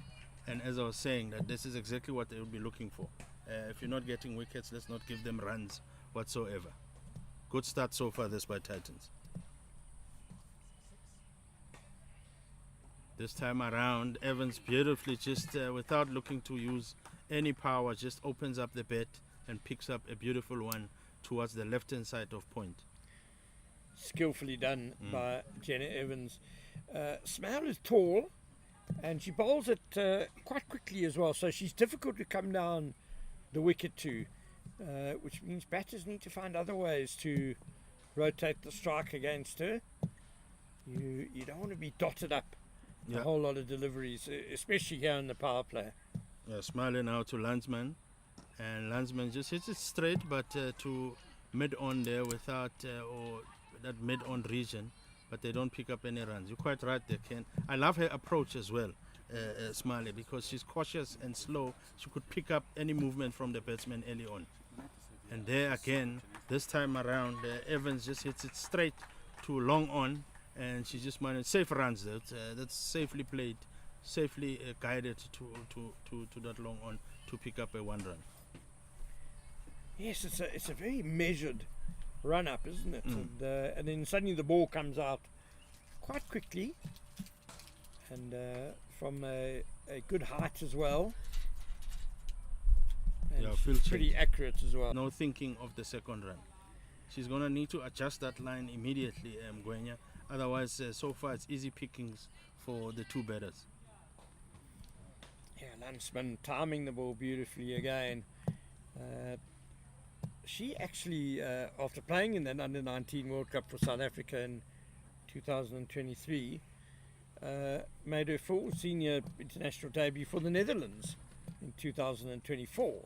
This time around, Gwenya bowls it down leg, and it's going to be a big chase there for the fielder, who manages to field it, but they just managed to come back for 2 runs. Good fielding there, and Gwenya seems to not have found her line, Ken. If she's not bowling it short, like now she's bowling down leg. She did have one where she bowled down leg in that first over again, and she's going to want to finish strong, and there's every now and then between the balls there's a chat with her, maybe to just say to her, maybe come down, concentrate on your line, we want you to be bowling it straighter and fuller. Pitches it short, and this time a bit of an attempted hook. They're going to look to run for the second one. They decide yes on the second run and comfortably making it home. So far Lions are just picking up those easy runs, which just needs to be tightened up by Titans just to perfect the field placing and the line from Gwenya. But that finishes off the 4th over. Yeah, I'm getting 2 overs for 17 runs now, which is not what you want really so early in the power play. Sophia Smale has been excellent at the other end, 2 overs for just 5 runs. She's being replaced now. I fancy it's Paulina Mashishi. Yeah, it is Paulina Mashishi. The ace spinner, yeah, for the Titans, who's coming on to bowl the 5th over. Yeah, with the mix-up earlier, and we do apologize to the viewers at home. We did get it wrong in that we thought it was her batting earlier on. Now this is Paulina Mashishi coming on to bowl to replace Smele from the golf course end, and let's see how she starts her spell. Immediately looking to bowl down leg as well, and batsman looking to pick it up, but missed it, the Landsman. I think she will be very disappointed in herself, because I thought that was easy runs. If she had clipped it, it would have been easy 2 runs, if not a boundary. And this time she bowls it beautifully. Mashishi bowling it just straighter or just on the 4th stump, and that's the line that she would be looking at. Well, especially with fine leg in the circle. Yeah. So that first ball she really got away with there. The boundary riders are the same as for Smale at long on and cow corner. Yeah, beautiful 3rd ball there as well. Dot ball again, and that's exactly what the captain will be requiring from Mashishi. She's now about to bowl a 4th ball. Beautifully bowled, beautifully played, but beautifully fielded by Smiley. Beautiful cricket all round, and that's what all the fans are here for, to watch good cricket, and that's what they saw in that ball in terms of beautiful bowling, beautiful stroke play by the batter, and beautiful or fantastic fielding by the fielder. This time again hitting it to that fielder, Sophia Smiley, who was hit now. She's rubbing her thigh because it was stopped.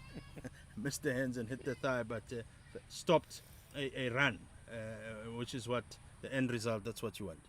Yeah, the ball's coming off Landsman's blade with a lot of energy behind it. Oh, she looked to clip that, and they are peeling, and Mr. Mabanda says not out, and that finishes the 5th over, and we will also have a commentary change here in the box. Wow, it's a maiden over. inside the power play, bowled by Paulina Mashishi. Fantastic work by her. 20 for 1. As it's going to be in terms of the bowling, Angel Mgwenya is being taken out of the attack, just struggling to find her. It's the experienced Kaylee Tapp who will be bowling this last over of the power play, as Kamva Inyakani joins me.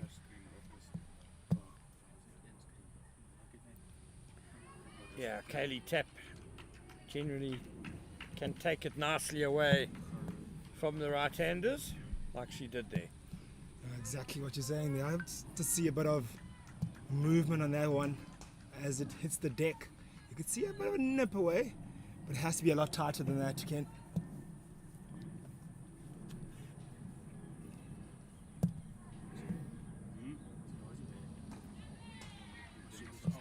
Nice. Got your wish there, Kamva. Tata, she doesn't have a third man. She does have a deep backward point on the boundary, and the other boundary rider is at square leg.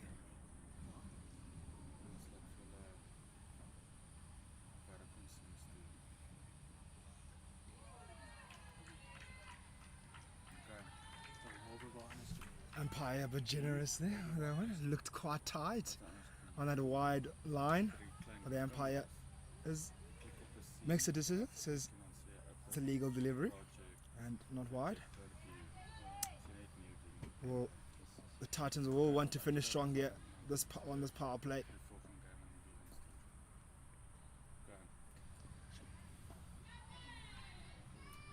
Tap.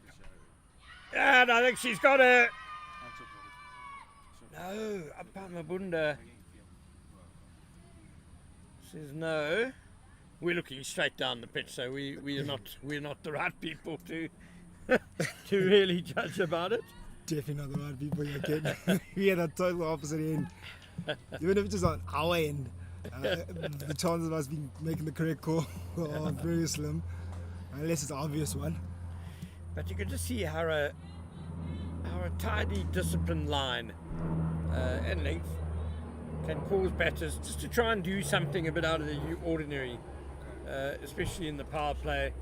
Take a risk, and that time Madison Lunsman had to dive to make her ground.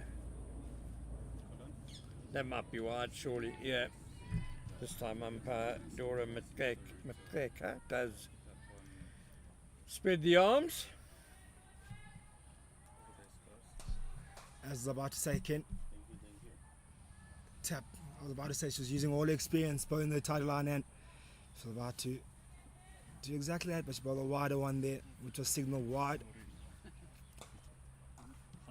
Yeah, just a bit too much width really outside that off stump, and half stopped. Good half stop by the point fielder, Mashishi. Yeah, she hasn't really completely found the length. Those that have been wide haven't been necessarily punished, while the Lions have beat the outside edge, make them look good. She has to be tighter. It's Fuller this time, and driven out to middle for one. So the end of the 6th over. The DP World Lions 26 for 1 in the power play. They'll be pleased they've only lost the 1 wicket, but the run rate does need a bit of boosting, one fancies, if they are to get to that target of 132 in comfort. Yeah, the more important thing is that they haven't lost many wickets in that power play. It's just about now just finding those boundary options, being able to pierce those gaps and apply a bit of pressure on the Titans. Haven't been able to do that just yet. They still have time though, they shouldn't put themselves under pressure. Nicely clipped off the toes by Jenna Evans. They're pushing for 2, but Lunsman sends Evans back at a really good call from the captain, because it was an excellent throw on the bounce to the bowler by Christophe van der Schyff. Shoveled away by Lunsman to Hinase Goto. Deep square leg, they'll come back for 2.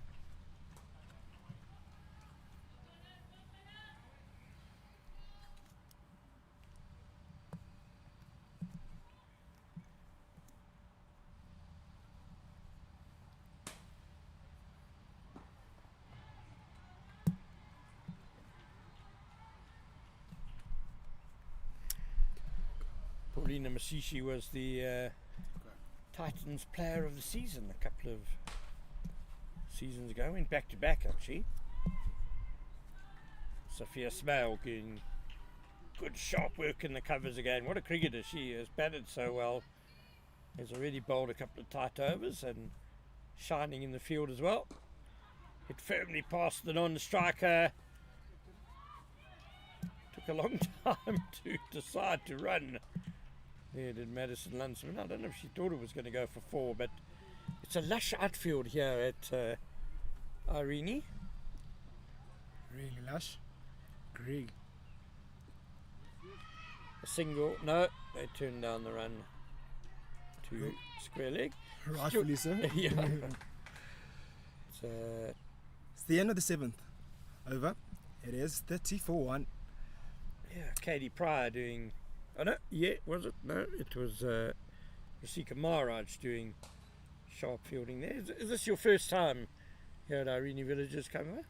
Yeah, it is, and it is a beautiful outfield and beautiful ground as well. Got a few spectators coming through. I know they love their cricket here on this side of the world. They like coming out and supporting, and they certainly do take their catches in the SA20, so they love their cricket. I just forgot the name, what they say. There's a word that they use for the Centurion ground, for the way they take so many catches there. I'll find it. It's on the tip of my tongue. Certainly love their cricket, yeah. Curly tap continues. Sure. Over the top by Lunsman, but doesn't get all of it. Just gets over the infield for a single. And yeah, we situated as part of the Irene Country Club here, so the golf course is kind of around the cricket ground. It's a very nice pastoral setting, I'd say. Lots of tall trees.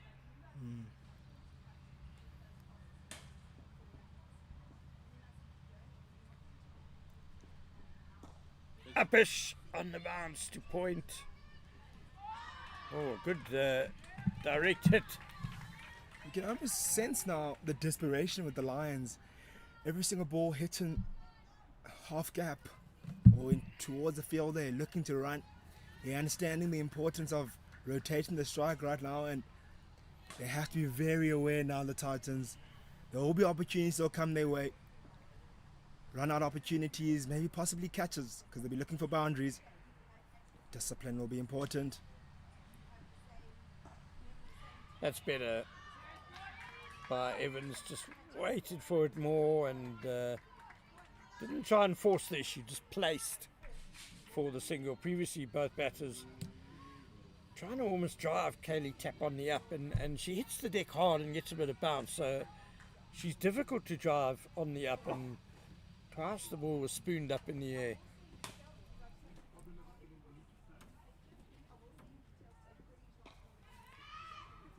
Tap is a tall bowler, so she will extract a bit of bounce out of this pitch. And we've seen there has been bounce, has been quick, hasn't been that much pace on the pitch, but it has responded really well to the seamer in terms of bounce. She's getting a lot of that. So it won't be easy to drive out on the up, so you have to be very careful.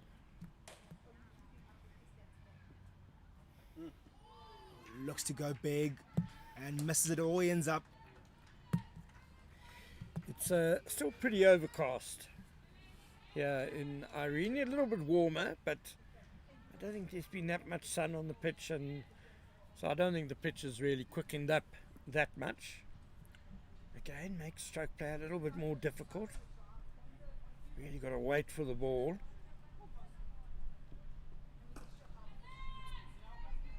I see Kaylee Tapp is really bowling well here, just sticking to that line outside off stump, bowling to her field.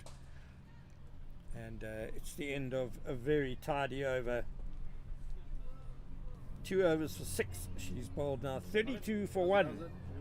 The DP World Lions after 8 overs. So going at just 4 to the over cover. They need to find a bit of a boost here to the run rate. But you have to commend the Titans though for their bowling, so disciplined. We have to start wondering what can the Lions do to find ways to score runs here. You could see you saw a lot of creativity from the batting of the Titans when they were batting. She bowls again and has worked through mid-wicket for 1 by Evans.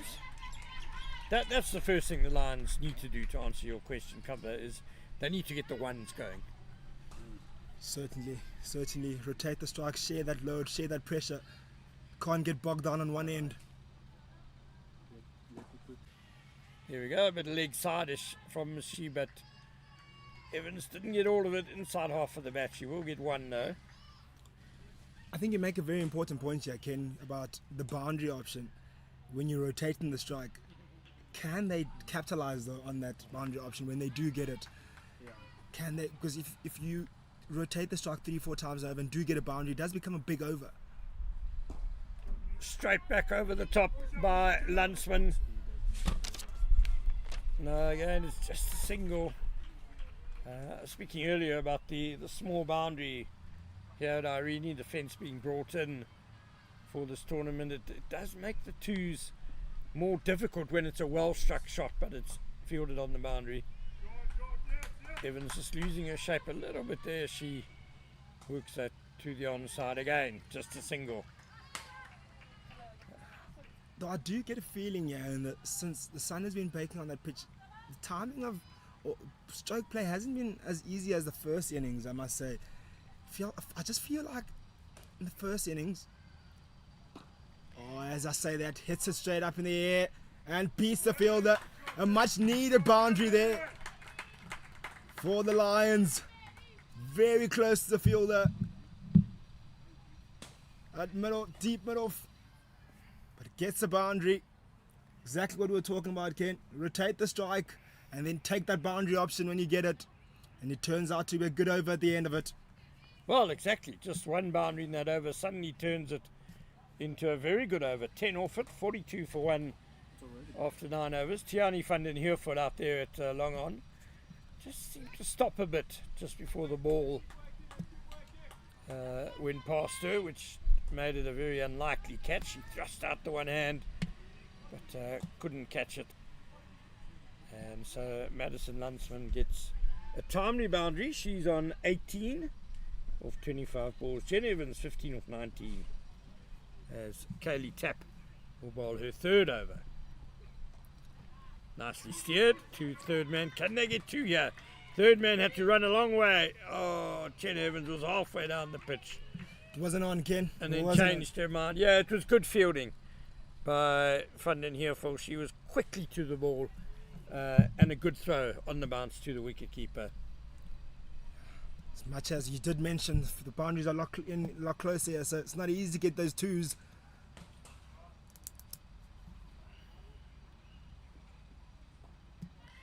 Bit of extra bounce there from Tapp. Oh, the misfield will allow the single.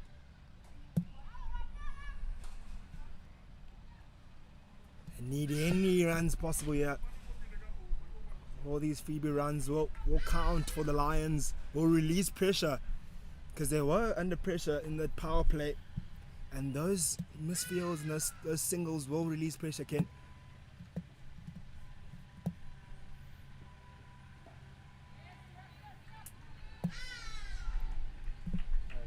Yeah, the basics are so important in T20 cricket. So far, the Titans, the bowling has been good, sticking to the basics, not doing anything too fruity, too zooty. And fielding is also a basic thing that very much in your control. Nicely hit down the ground, but Mgwenya gets across quickly. I need you to explain that, Ken. Fruity, zooty. What does that mean, Ken? Out of the ordinary. You know? Fruity, zooty. Oh, Ken. There's obviously a better, proper English word for it, which I can't think of at the moment. Kaylee tap continues. Oh, into position early. Evans for the scoop.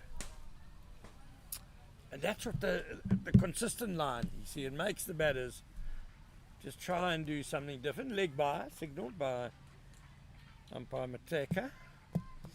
You saw a lot of that creativity on that 46 that she scored. She shoveled a lot and created strokes that played and toyed with the field.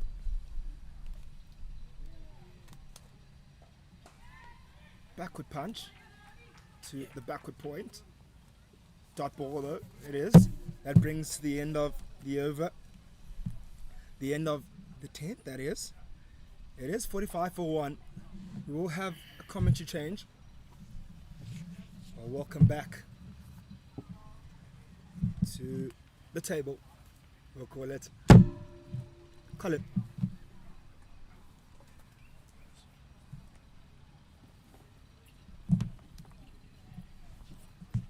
No, thank you very much, Kamba. It's been exciting, and at the end of the 10th over, Lions being on 45 for 1. They've got enough wickets in hand. I'm sure with this drinks break or with the run in of a player just to send a message to the two batters, the message would be quite clear that we're slightly behind the ball. We're going to need to start chasing if we're going to want to have a win in this game. So we're slightly behind the Lions. Titans having a good start, and they'll be happy of the two teams with the score being on 45 for 1 after 10.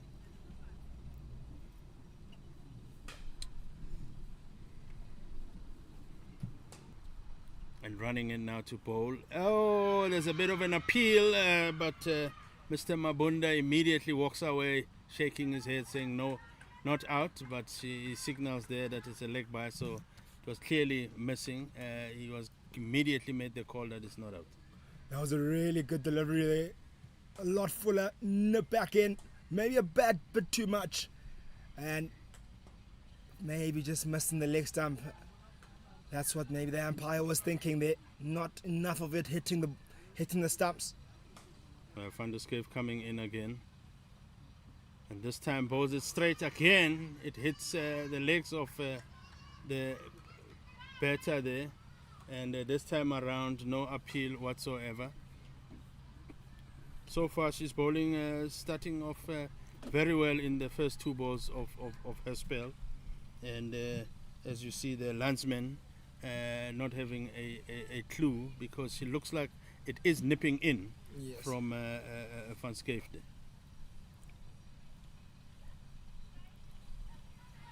Seems like that one that nips back in is her natural delivery. It is timed quite nicely, just for push for 2 to the boundary. I was going to say, yeah, Colin, with her being able to nip that one naturally in with the way she bowls, maybe bowling it a bit on that 6 stump line and allowing the ball to come back in, because at the moment she's bowling it at middle stump and it's going towards the leg stump. She can just maybe bowl it a bit wider, so she allows herself to maybe target the stumps a bit better. Yeah, Van der Skeef this time bowls it short and wide, and immediately Mr. Mabunda calls it wide. She won't be happy. She started off very well with the first 3 balls. The first 2 in particular were just on the front foot, just requiring the batter to come on court on the crease, or getting stuck on the crease, hence the appeal with the first ball. but with air nipping it in, the field placing now. This time around she bowls it slightly fuller, and Landsman hits it at a bit of a misfield, and they'll manage to just come back comfortably for 2 runs. Yeah, maybe a bit of overcorrection there by Van der Skype.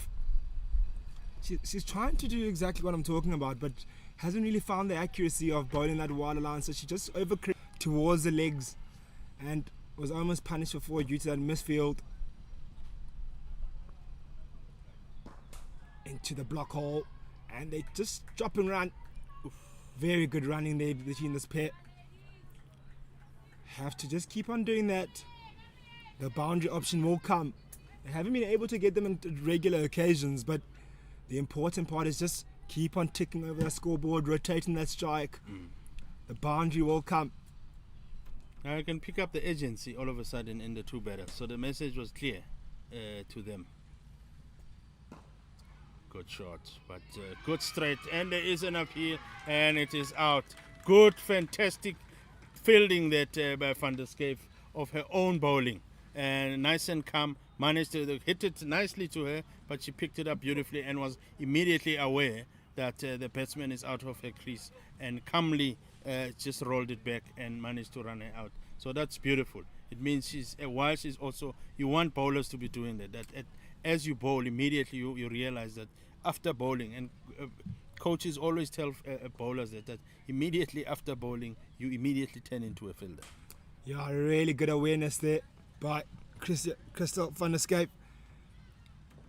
Good bowling, good fielding of her own bowling. Stopped it, turned around, and swiftly threw it back to the stumps, as the batter was really backing up a bit too far, maybe, for that one in particular. The urgency you were talking about, trying to push for those singles, and she found herself wanting short, and rightfully so. The umpire gave it out. Another wicket falls. There'll be a new batter to the crease now for the Lions. They'll be looking to build a new partnership. Hasn't been easy going for them. Runs, but hard to come by at the moment for them. Only singles have been allowed by this disciplined bowling attack from the Titans, which causes those type of mistakes where you back up too much, overcompensate. Now Lions will look to build another partnership. Can they have a batter that will just turn the momentum of this game, maybe go on attack? Similar innings that was played by Tebogo Macheke when she came in for the Titans, when they lost to those 2 quick wickets. It was dry for them, and she came in and just apply that pressure, played a positive game. And it does reward you here on this pitch if you can time it well and play aggressive cricket. This outfield is quite lush, so it does go a bit quickly across the boundary. It's just about finding those gaps and being aggressive at the right time. Yeah, so Kaylee Tapp is now bowling to the new batter, Kiamogetsu Chwane, who's just come in, replacing Landsman, who has just run out today. And she bowled a good over first up. Kaylee Tapp just went for 8 runs. You call that good? in this kind of game, if they always say in a T20, if you can get under, just to get hit for 20 runs in your 5 overs, you've done fantastically well. And this now being second or Kaylee Tapp, or no, sorry, this is Van der Skype. In fact, we've got the numbers wrong there.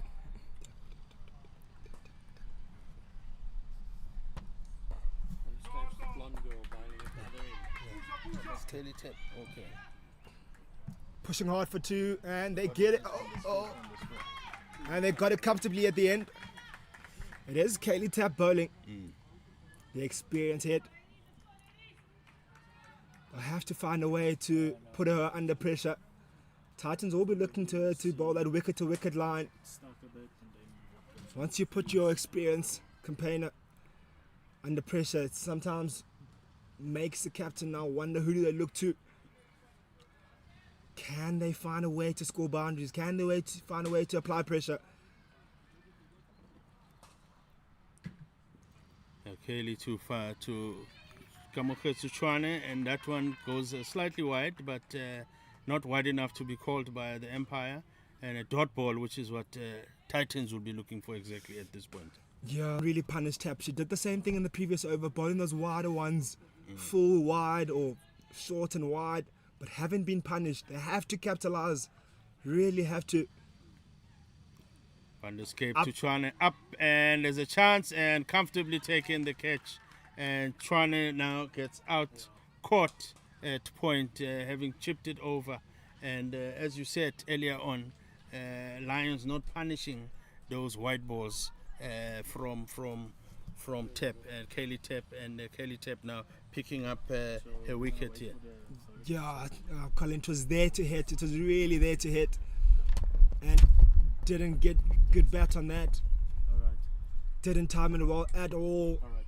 She reached for it, but timing was pretty much off. She got maybe more with the toe end of the bat more than anything else, and chipped it up right into the air. It was a bit of a soft dismissal, I'd say, because that delivery was full and wide.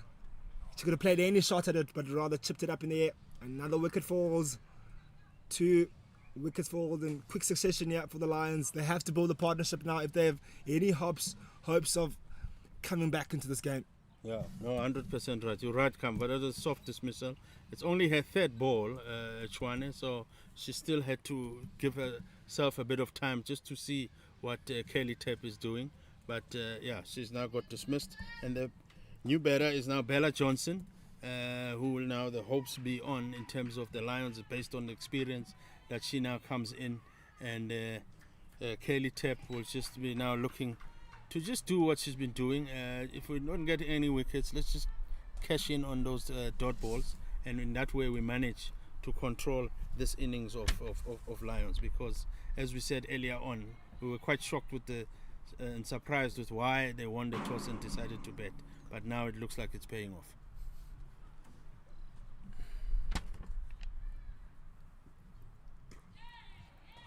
I think the reason why you see those soft dismissals is on that. If you had 2 soft dismissals that run out, and the one caught at point, it's due to that pressure's been applied here, the discipline that's been shown here by the bowling attack of the Titans. It really does force them to make these unnecessary mistakes, maybe backing up too much, playing soft shots. Kaylee Tap bowling it now straighter, and Johnson again struggling there to just get off get the runs on the board, and it finishes the over. And at this stage, Titans are on the driving seat. They are controlling this game beautifully, and this is exactly what they want. And those runs on the board, not just creating the pressure, but now Lions need to also now think in terms of how are they going to go about this with 3 wickets down now. They need to start coming up with a plan, and that plan needs to happen very quick because they're running out of overs.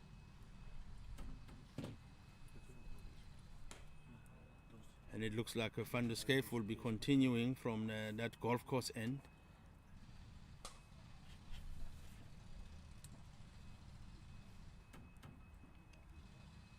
And Van der Scape opens one with a wide down leg, and immediately the umpire, Mr. Mabunda, saying it's a wide, and that's not what Titans will be wanting. They want to maintain this pressure, and these dot balls are not, these wides, I mean, are not what they'll be looking for.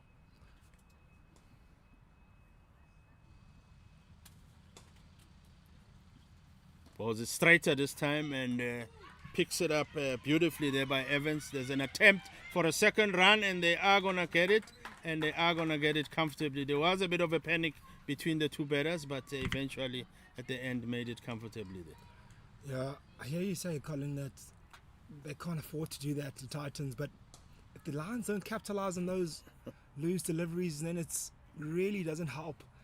They have to look for boundaries at this point in time. Singles won't be enough. I know they're trying to get in, but it's going to apply a lot more pressure on them.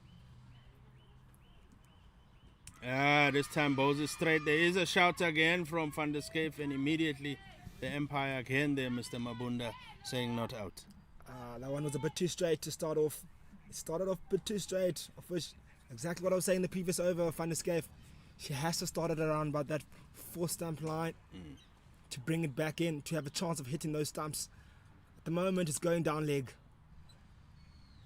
Van der Schyff again to Evans, and there is a bit of a shot. There's a bit of a run-out attempt here. They have to run hard. They have to Mr. pick the Stump option. and hasn't picked it up, Evans. And all of a sudden, they don't realize that there was an attempt there for a run-out. And Evans was just cruising, going back to the other side, but immediately got called by the partner there to say there is overthrows and let's come back for one more.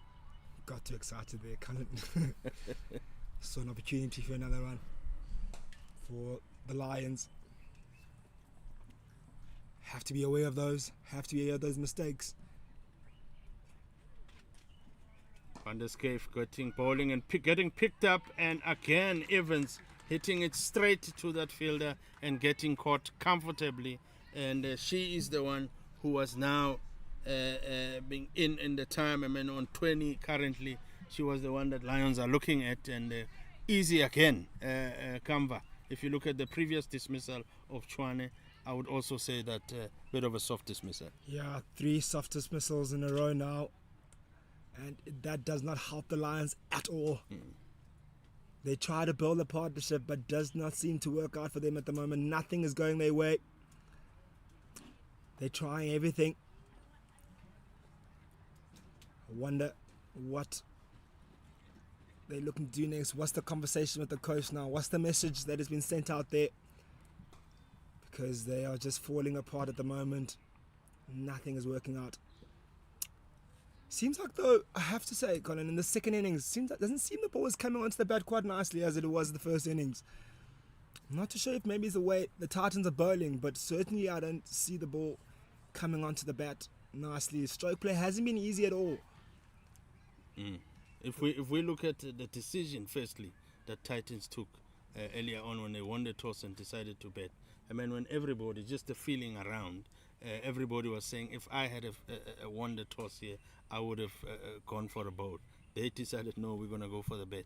So they obviously know the surroundings very well. It is their home, and it looks like it is working for them. I mean, now they've got 4 wickets down for Lions, and they're in the complete driving seat of this game. They're in full control, and Lions are seriously now under pressure. And the new batter coming in is Daniel Webber, replacing Evans there. So 2 big wickets in terms of Landsman Evans, who were in, got themselves in, but now they're out. Chwane didn't necessarily bother that much the scorers. And let's see now Van der Schyff coming in to Webber. And immediately Webber is looking to play a big shot, but misses that one. And there was a slight shout, but not from the bowler. I think the bowler immediately knew that it's not out. So that bowler was from the fielder there, Tiaan van der Hovel, who's fielding at mid-on. Yeah, Van der Schyff, her ball is doing all the right things, but not hitting the right areas. It's nipping back quite nicely, beating the bat, but not landing in the right area to trouble those stumps. Van der Schyff this time again, Kamva, you called it. It's the hitting of the right areas that's required. And because the batters are missing those balls, and you mentioned it earlier on that maybe if she could pitch it just outside off stump and allow, because she's got that beautiful shape of the ball coming in nicely. But that ends the over, and it ends the 13th over, with now Lions on 59 for 4 or 60 for 4, and at this stage they are way behind in terms of chasing that 132 to win. They're going to need some serious betting from these two in order to get anywhere close to that score. Yeah, no, it's really for the Lions, the Titans to lose this one, because they're in firm control at the moment. The chances of them losing a grip of this game is very slim unless a big cameo comes out of this Lions camp. They need a hero somewhere. They need something. But at the moment, it seems like the Titans might draw first blood in this global cricket tournament. It is day 1 at Irene Country Club. Yeah, and it looks like there will be a bowling change from our end, and Rasika Maharaj will be replacing Kaylee Tepp, who was bowling from this end. And let's see what her plan would be in terms of and she bowls and immediately bowls a full toss. It gets picked up, but the fielder will be behind it, the Kaylee Tepp, and they just managed to pick up one run.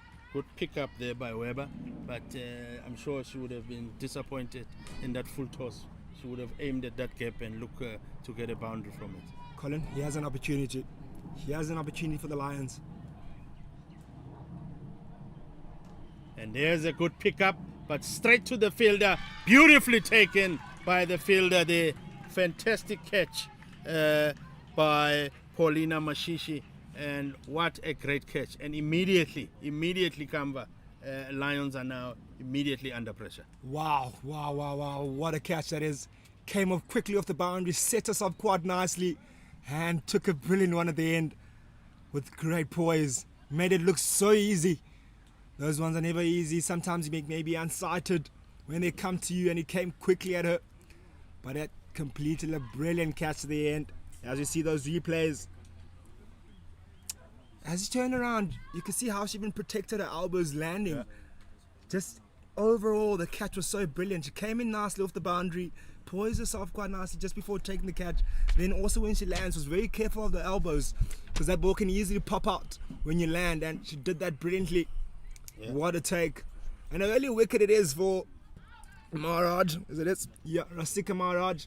As I was saying, there's an opportunity for the Lions to find a way to score runs. But Maharaj had other plans. Tartans had other plans. It is more wickets to fall. It is 61 for 5. Yeah, well timed that catch by Mashishi. Well timed and beautifully done. The new batter coming in is the wicket keeper, Akari Nishimura, who did fantastic job earlier on with the gloves. Let's see what she does now with the bat. It gets bowled to her fully and straight, and she immediately on the front foot, blocking it and making sure that it does not go through her whatsoever. So that's a great start by Maharaj. He is the international player. The wicket keeper had a brilliant time with the gloves. And looks to go big, but just lands short of the field. Didn't time it well. Maybe she was a bit grateful of her not timing it well, because it would have went straight to the fielder, who took a brilliant catch moments ago.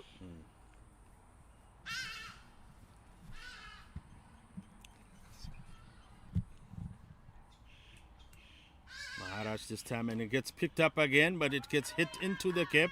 They're going to look for 2 runs, and they are going to get those 2 runs comfortably. So beautiful stroke there by Weber. And these are the kind of 2 runs and in between boundaries that they're going to be looking for. And Maharaj would want to limit those on the other side. But they need more of those Lions to get close to the score. Maharaj now bowling again to Weber and bowls it wide. And the umpire, the Dora Mateja, not calling it wide, instead says over up. And that finishes the 14th over. And we will check if there will be any bowling change from that golf course end. But at this stage, Lions are seriously on the back foot. They are behind the ball. They're going to need to accelerate this scoring if they need anything to get anywhere close to ball from there is Paulina Mashishi from the golf course end.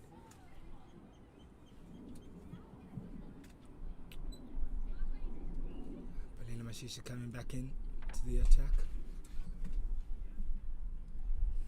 Looking to wrap up this innings. She bowls to Nishimori, has a scream there for a loud shout, but the umpire says not out. They're going to need some serious batting from these 2 in order to make sure, like I mentioned earlier on, to have a chance here.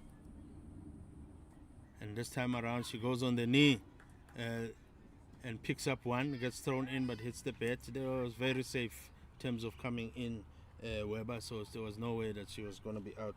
Good pick up there by Nishimura to just get 1 run.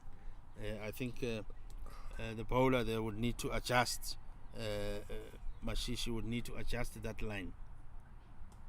Again, she bowls it down leg again on the knee. They get clipped up, but this time around, beautifully picked up for a boundary. So beautiful, welcome boundary for Lions there to pick up, and Weber is what is looking for now. That's what Lions at this stage are looking for. But they need more of these, Kamva. Once 1-4 and over, one boundary and over is not enough. Yeah, really nice creativity there. Just guarding it past that fine leg. Really good shot, using the pace of the bowler. Mashishi bowls it down leg again, gets picked up by the batter, 2 bounces for 4. And as I mentioned, beautiful shot there by Weber. And exactly as I mentioned earlier on, they need more of these. And they not need just one boundary per over, they need more of these per over. And that is a beautiful, so far, this is a good over for Lions. Yeah, there could be one final twist here. Changing point in this game. Exactly the cameo they need here. All the Lions. It's not over just yet. It's really not over just yet. If they get a couple of more of these, pressure will be on. Pick up again there by Weber, and again they are looking to run and see if it can get to the boundary, but this time around it gets stopped. They just run. Are they going to have an attempt for 3 runs? And Weber says no, they're comfortable with that too. So far in just the 3 balls they've picked up 10 runs, and that's the kind of momentum that they are looking for. Definitely the momentum they're looking for, and they're finding a liking here. Weber hits it straight over now to mid-on, but this time just nicely timed, and they're just going to manage to get 1 run. So good over this for Lions, and they need more of those. And it ends the over, and as it ends the 15th over, the score is now 76 for 5 after 16. I have commentary change. We're going to have Mr. Ken Bolland join me here on the deck to finish off this inning of Lions.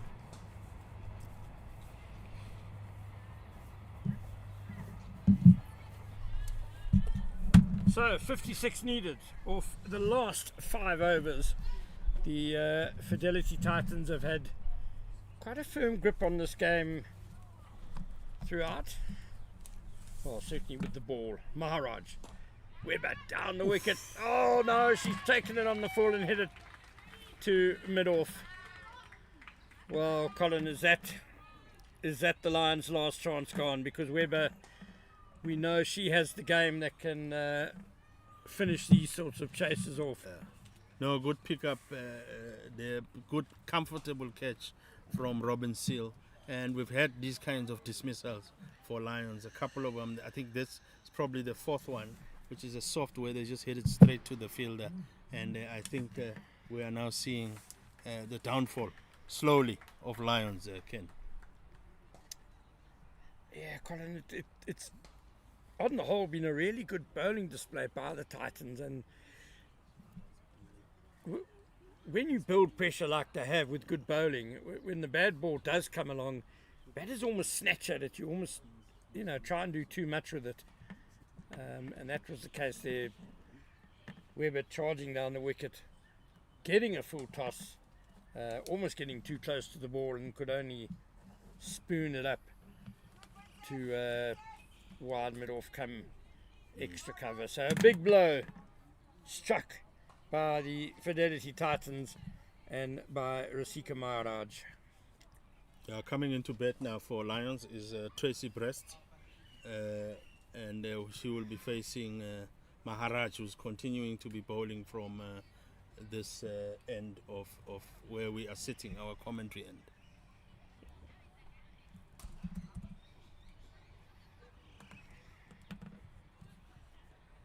Left-hander, Tracy Breast.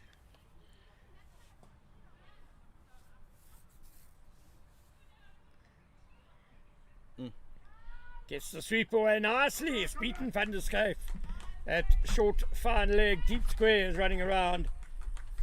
And that's a very timely boundary first ball for Tracy Breast. Yeah, Maharaj has got that tendency of just bowling around. I've seen now she's changed an approach, bowling to the left hander, coming through and around, and managed to just bowl it down leg, and easy pickings for the new beta breast.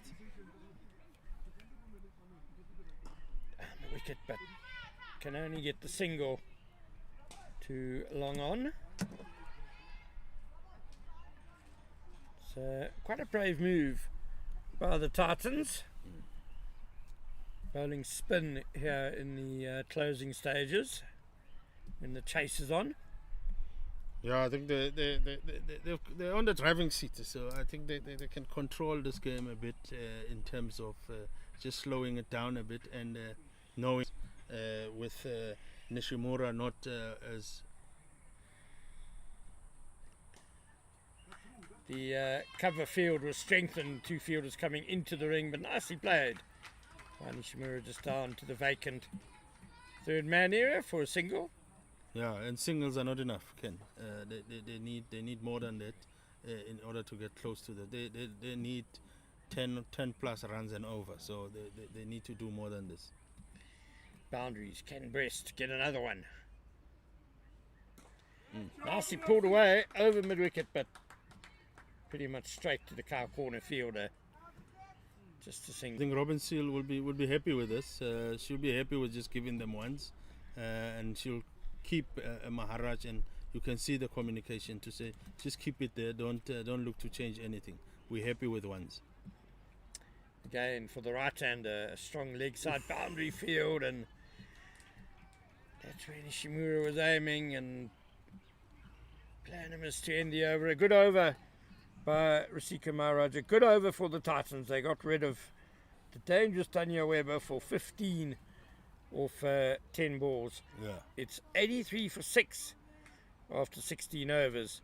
So the Lions require another 49 runs off the last 4 overs. So that rate has now gone up to 12 to the over. Yeah, and as I said earlier, on Titans' driving seat, continuing now to bowl. In fact, on the other side is Christel van der Schaaf, who will be bowling to the new batter in Tracy Breast. And driving seat, you can see the Robin Seal very careful in terms of field placing and making sure she's packed the offside, saying the message to Van der Schaaf, just bowl it outside off stump. Let them be the ones that are looking to take the risky shots if they're looking to get boundaries on the leg side.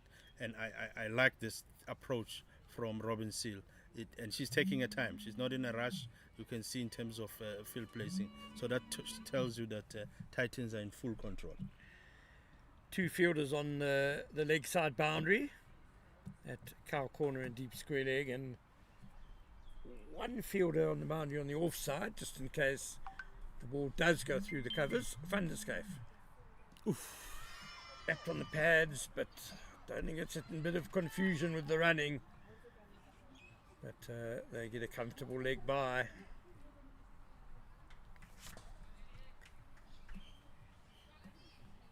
Again, the captain moving the field, now just dropping that 45 because it is that left and right combination. So they limit as much as possible boundaries. They don't even want... I think Robin Seal is going for the squeeze. She doesn't even want to give them a sniff here. Yeah, no need to. So Van der Schaaf predominantly brings it into the right-hander. Finally, it's gone back onto the fence because of that. Nicely shot by Nishimura straight to mid-off. Searle hits a direct hit. But it was a super piece of fielding, but a well-judged run. Yeah, no, super fielding from the leader there, Robin Seal, leading by example. And a good hit in terms of don't even think of running the second one.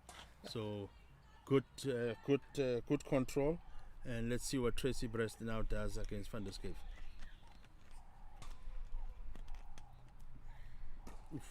Nice and full from Van der Schaaf, put away through the cover as well by Breast, but that cover sweeper, Sophia Smale quickly and keeps it to just 1. Sophia Smale's still got a couple of overs that she can bowl. Opened the bowling and just went for 5, the left arm spinner.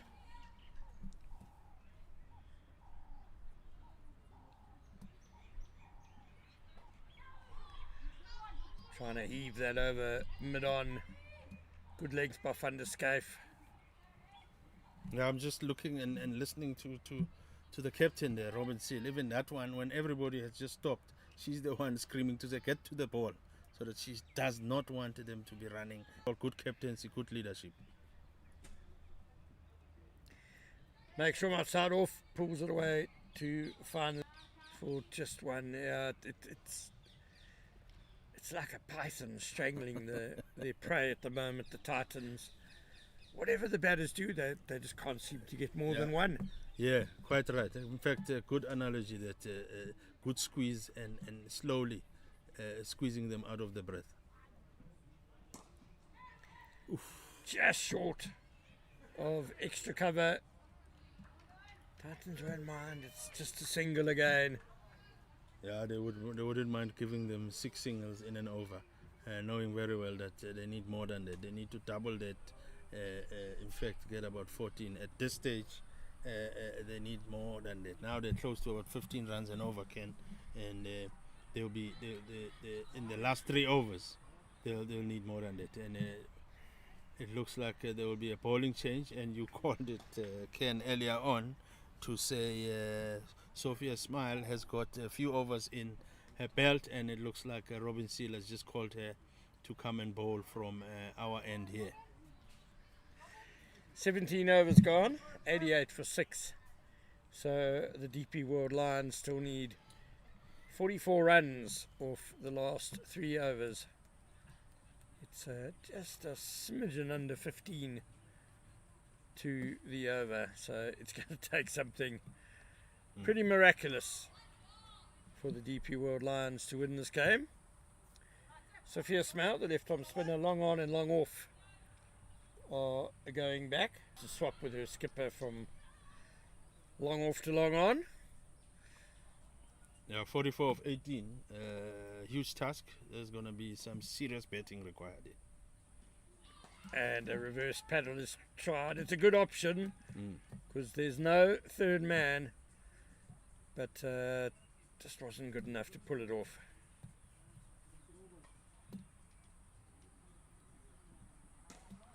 Heaved away over mid-wicket, but on the bounce to just one. Just one run, and we're mentioning it a lot of times now, Ken, that those ones are not enough.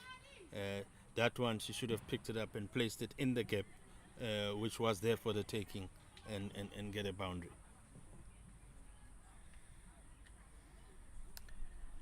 So right hander and Smale bolstering the cover field. Is a ring of 4 now in the covers. And the slice down leg, fine leg, short fine leg in business. Yeah. Leg by. Yeah, that python is squeezing, Ken, slowly but surely squeezing them out of their breath.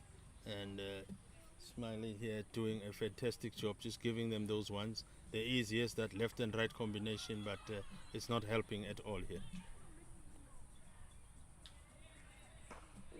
Really tossed up by Smale. Yeah, breast is just, you can see they're just waiting for that ball that's coming down like so that they can pick it up, but these ones. Was able to play it off the back foot to square leg for 1. Yeah, Nicely Goto on the boundary there. She's diminutive. She's got quite an arm. yeah. Quite a good strong arm. There was an earlier bit of fielding which the ball was rocketed to the wicketkeeper, and I presumed it was Christophe van der Schyff. Might have been Goto. She was there. Uppish. Goto fields again. Has to be quick. Does Tracy Brest. She gets home. So the end of another very tidy over from Sophia Smale. Just 3 runs off it. 92 for 6 after 18 overs.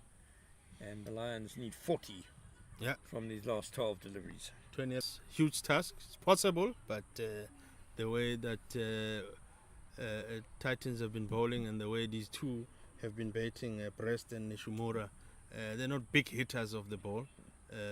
20 runs as much as it's possible, looking at the way these two have been batting and looking at the way Titans have been bowling, it's impossible. Yeah, 21 balls they faced between them, and just the one boundary by Brest. Van der Schyff, an attempt to go over the top, but spooned up to extra cover and taken easy as you like, a comfortable catch. Very, very comfortable catch. Very for the fielder. And again, we've had these catches just in front of the bat, Ken. This is the fifth one, where it's just easy, soft dismissal for batters when they're looking to go over the fielders, and they just hit it up and just straight into the fielders' arms. Katie Pryor, the fielder there, taking the catch off Van der Schyff, who now has her second wicket.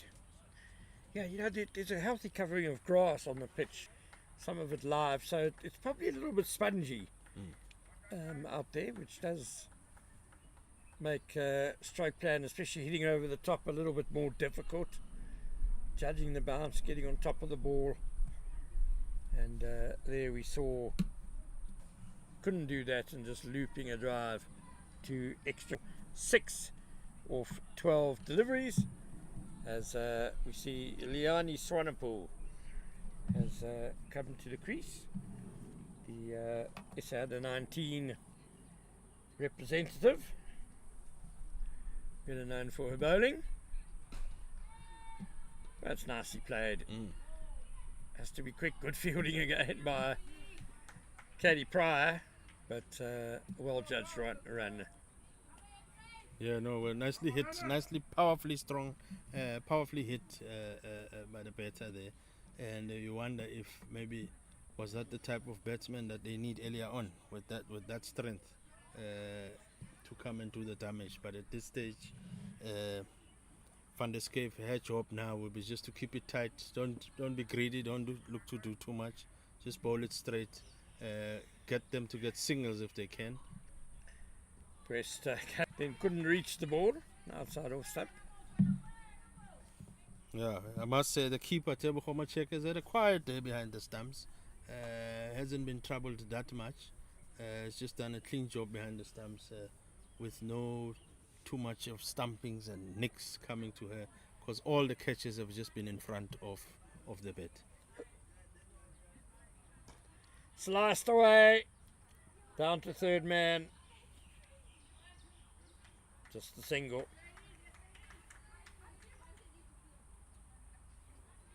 The umpire there, Mr. Mabunda, just signalling that 2 balls left, and then that will take off this innings, last over of this game.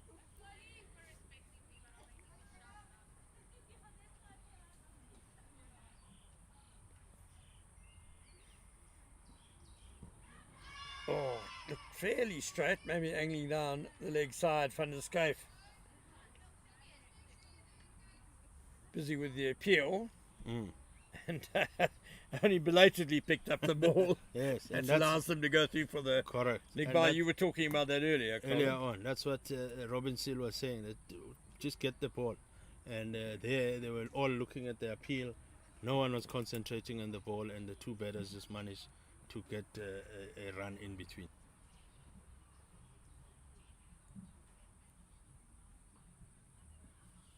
Oof. Nicely struck by Brest over the top, but no, it doesn't go over the top. Unfortunately, cleared the bowler, but it didn't beat mid-on. And another pretty comfortable catch. Another Maharaj that time. Yeah, another catch, Ken, sorry about that. Another catch in front of the batter again.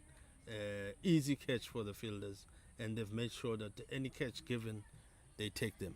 And immediately now just we're seeing with these 3 wickets in hand, in terms of 37 runs required from 7 balls. Mission impossible. So Brest has gone for a run and ball 12. Which wouldn't have been a bad effort higher up the order in the earlier overs.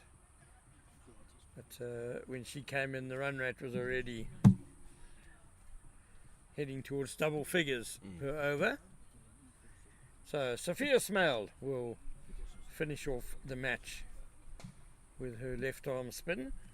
95 for 8. Their target 132, so that's not going to happen, barring something absurdly miraculous. You're going to need no balls and wides. Yeah. Swinging across the line, nicely flighted by Smale. Got it up there, and Liani Swanepoel, the eyes went big. She couldn't resist. Yeah. Trying to heave it away on the leg side and bowled. Yeah, and Sophia Smile just picking up her first wicket. She's been bowling beautifully. Her first 3 overs were going for 8 runs, which means the economy rate of about 2.7 that wicket, and Swanepoel getting bowled there. So, yeah, as we said earlier on, mission impossible, and with now just at the end of that over, they need 37 runs in this last over, and as we know, Ken, they say the max you can get from an over is 36. So can we safely call it now and say? Well, that's why I said unless there was something absurd like a lot of no balls and wides. Yeah. So and it's the last 2 batters at the crease, 10 and 11. Liam Jubati, she's at the non-strikers end, and Keniwe Makake is number 11, preparing to take strike against the formidable Essex cricketer, left-arm spinner Sophia Smale. And yeah, I mean, there Neo Makake just defending that. I think she, as a bowler, number 11, her job was not to really come in here and be chasing 36, 37 runs in the last over. So she's just gonna just get one and get off strike.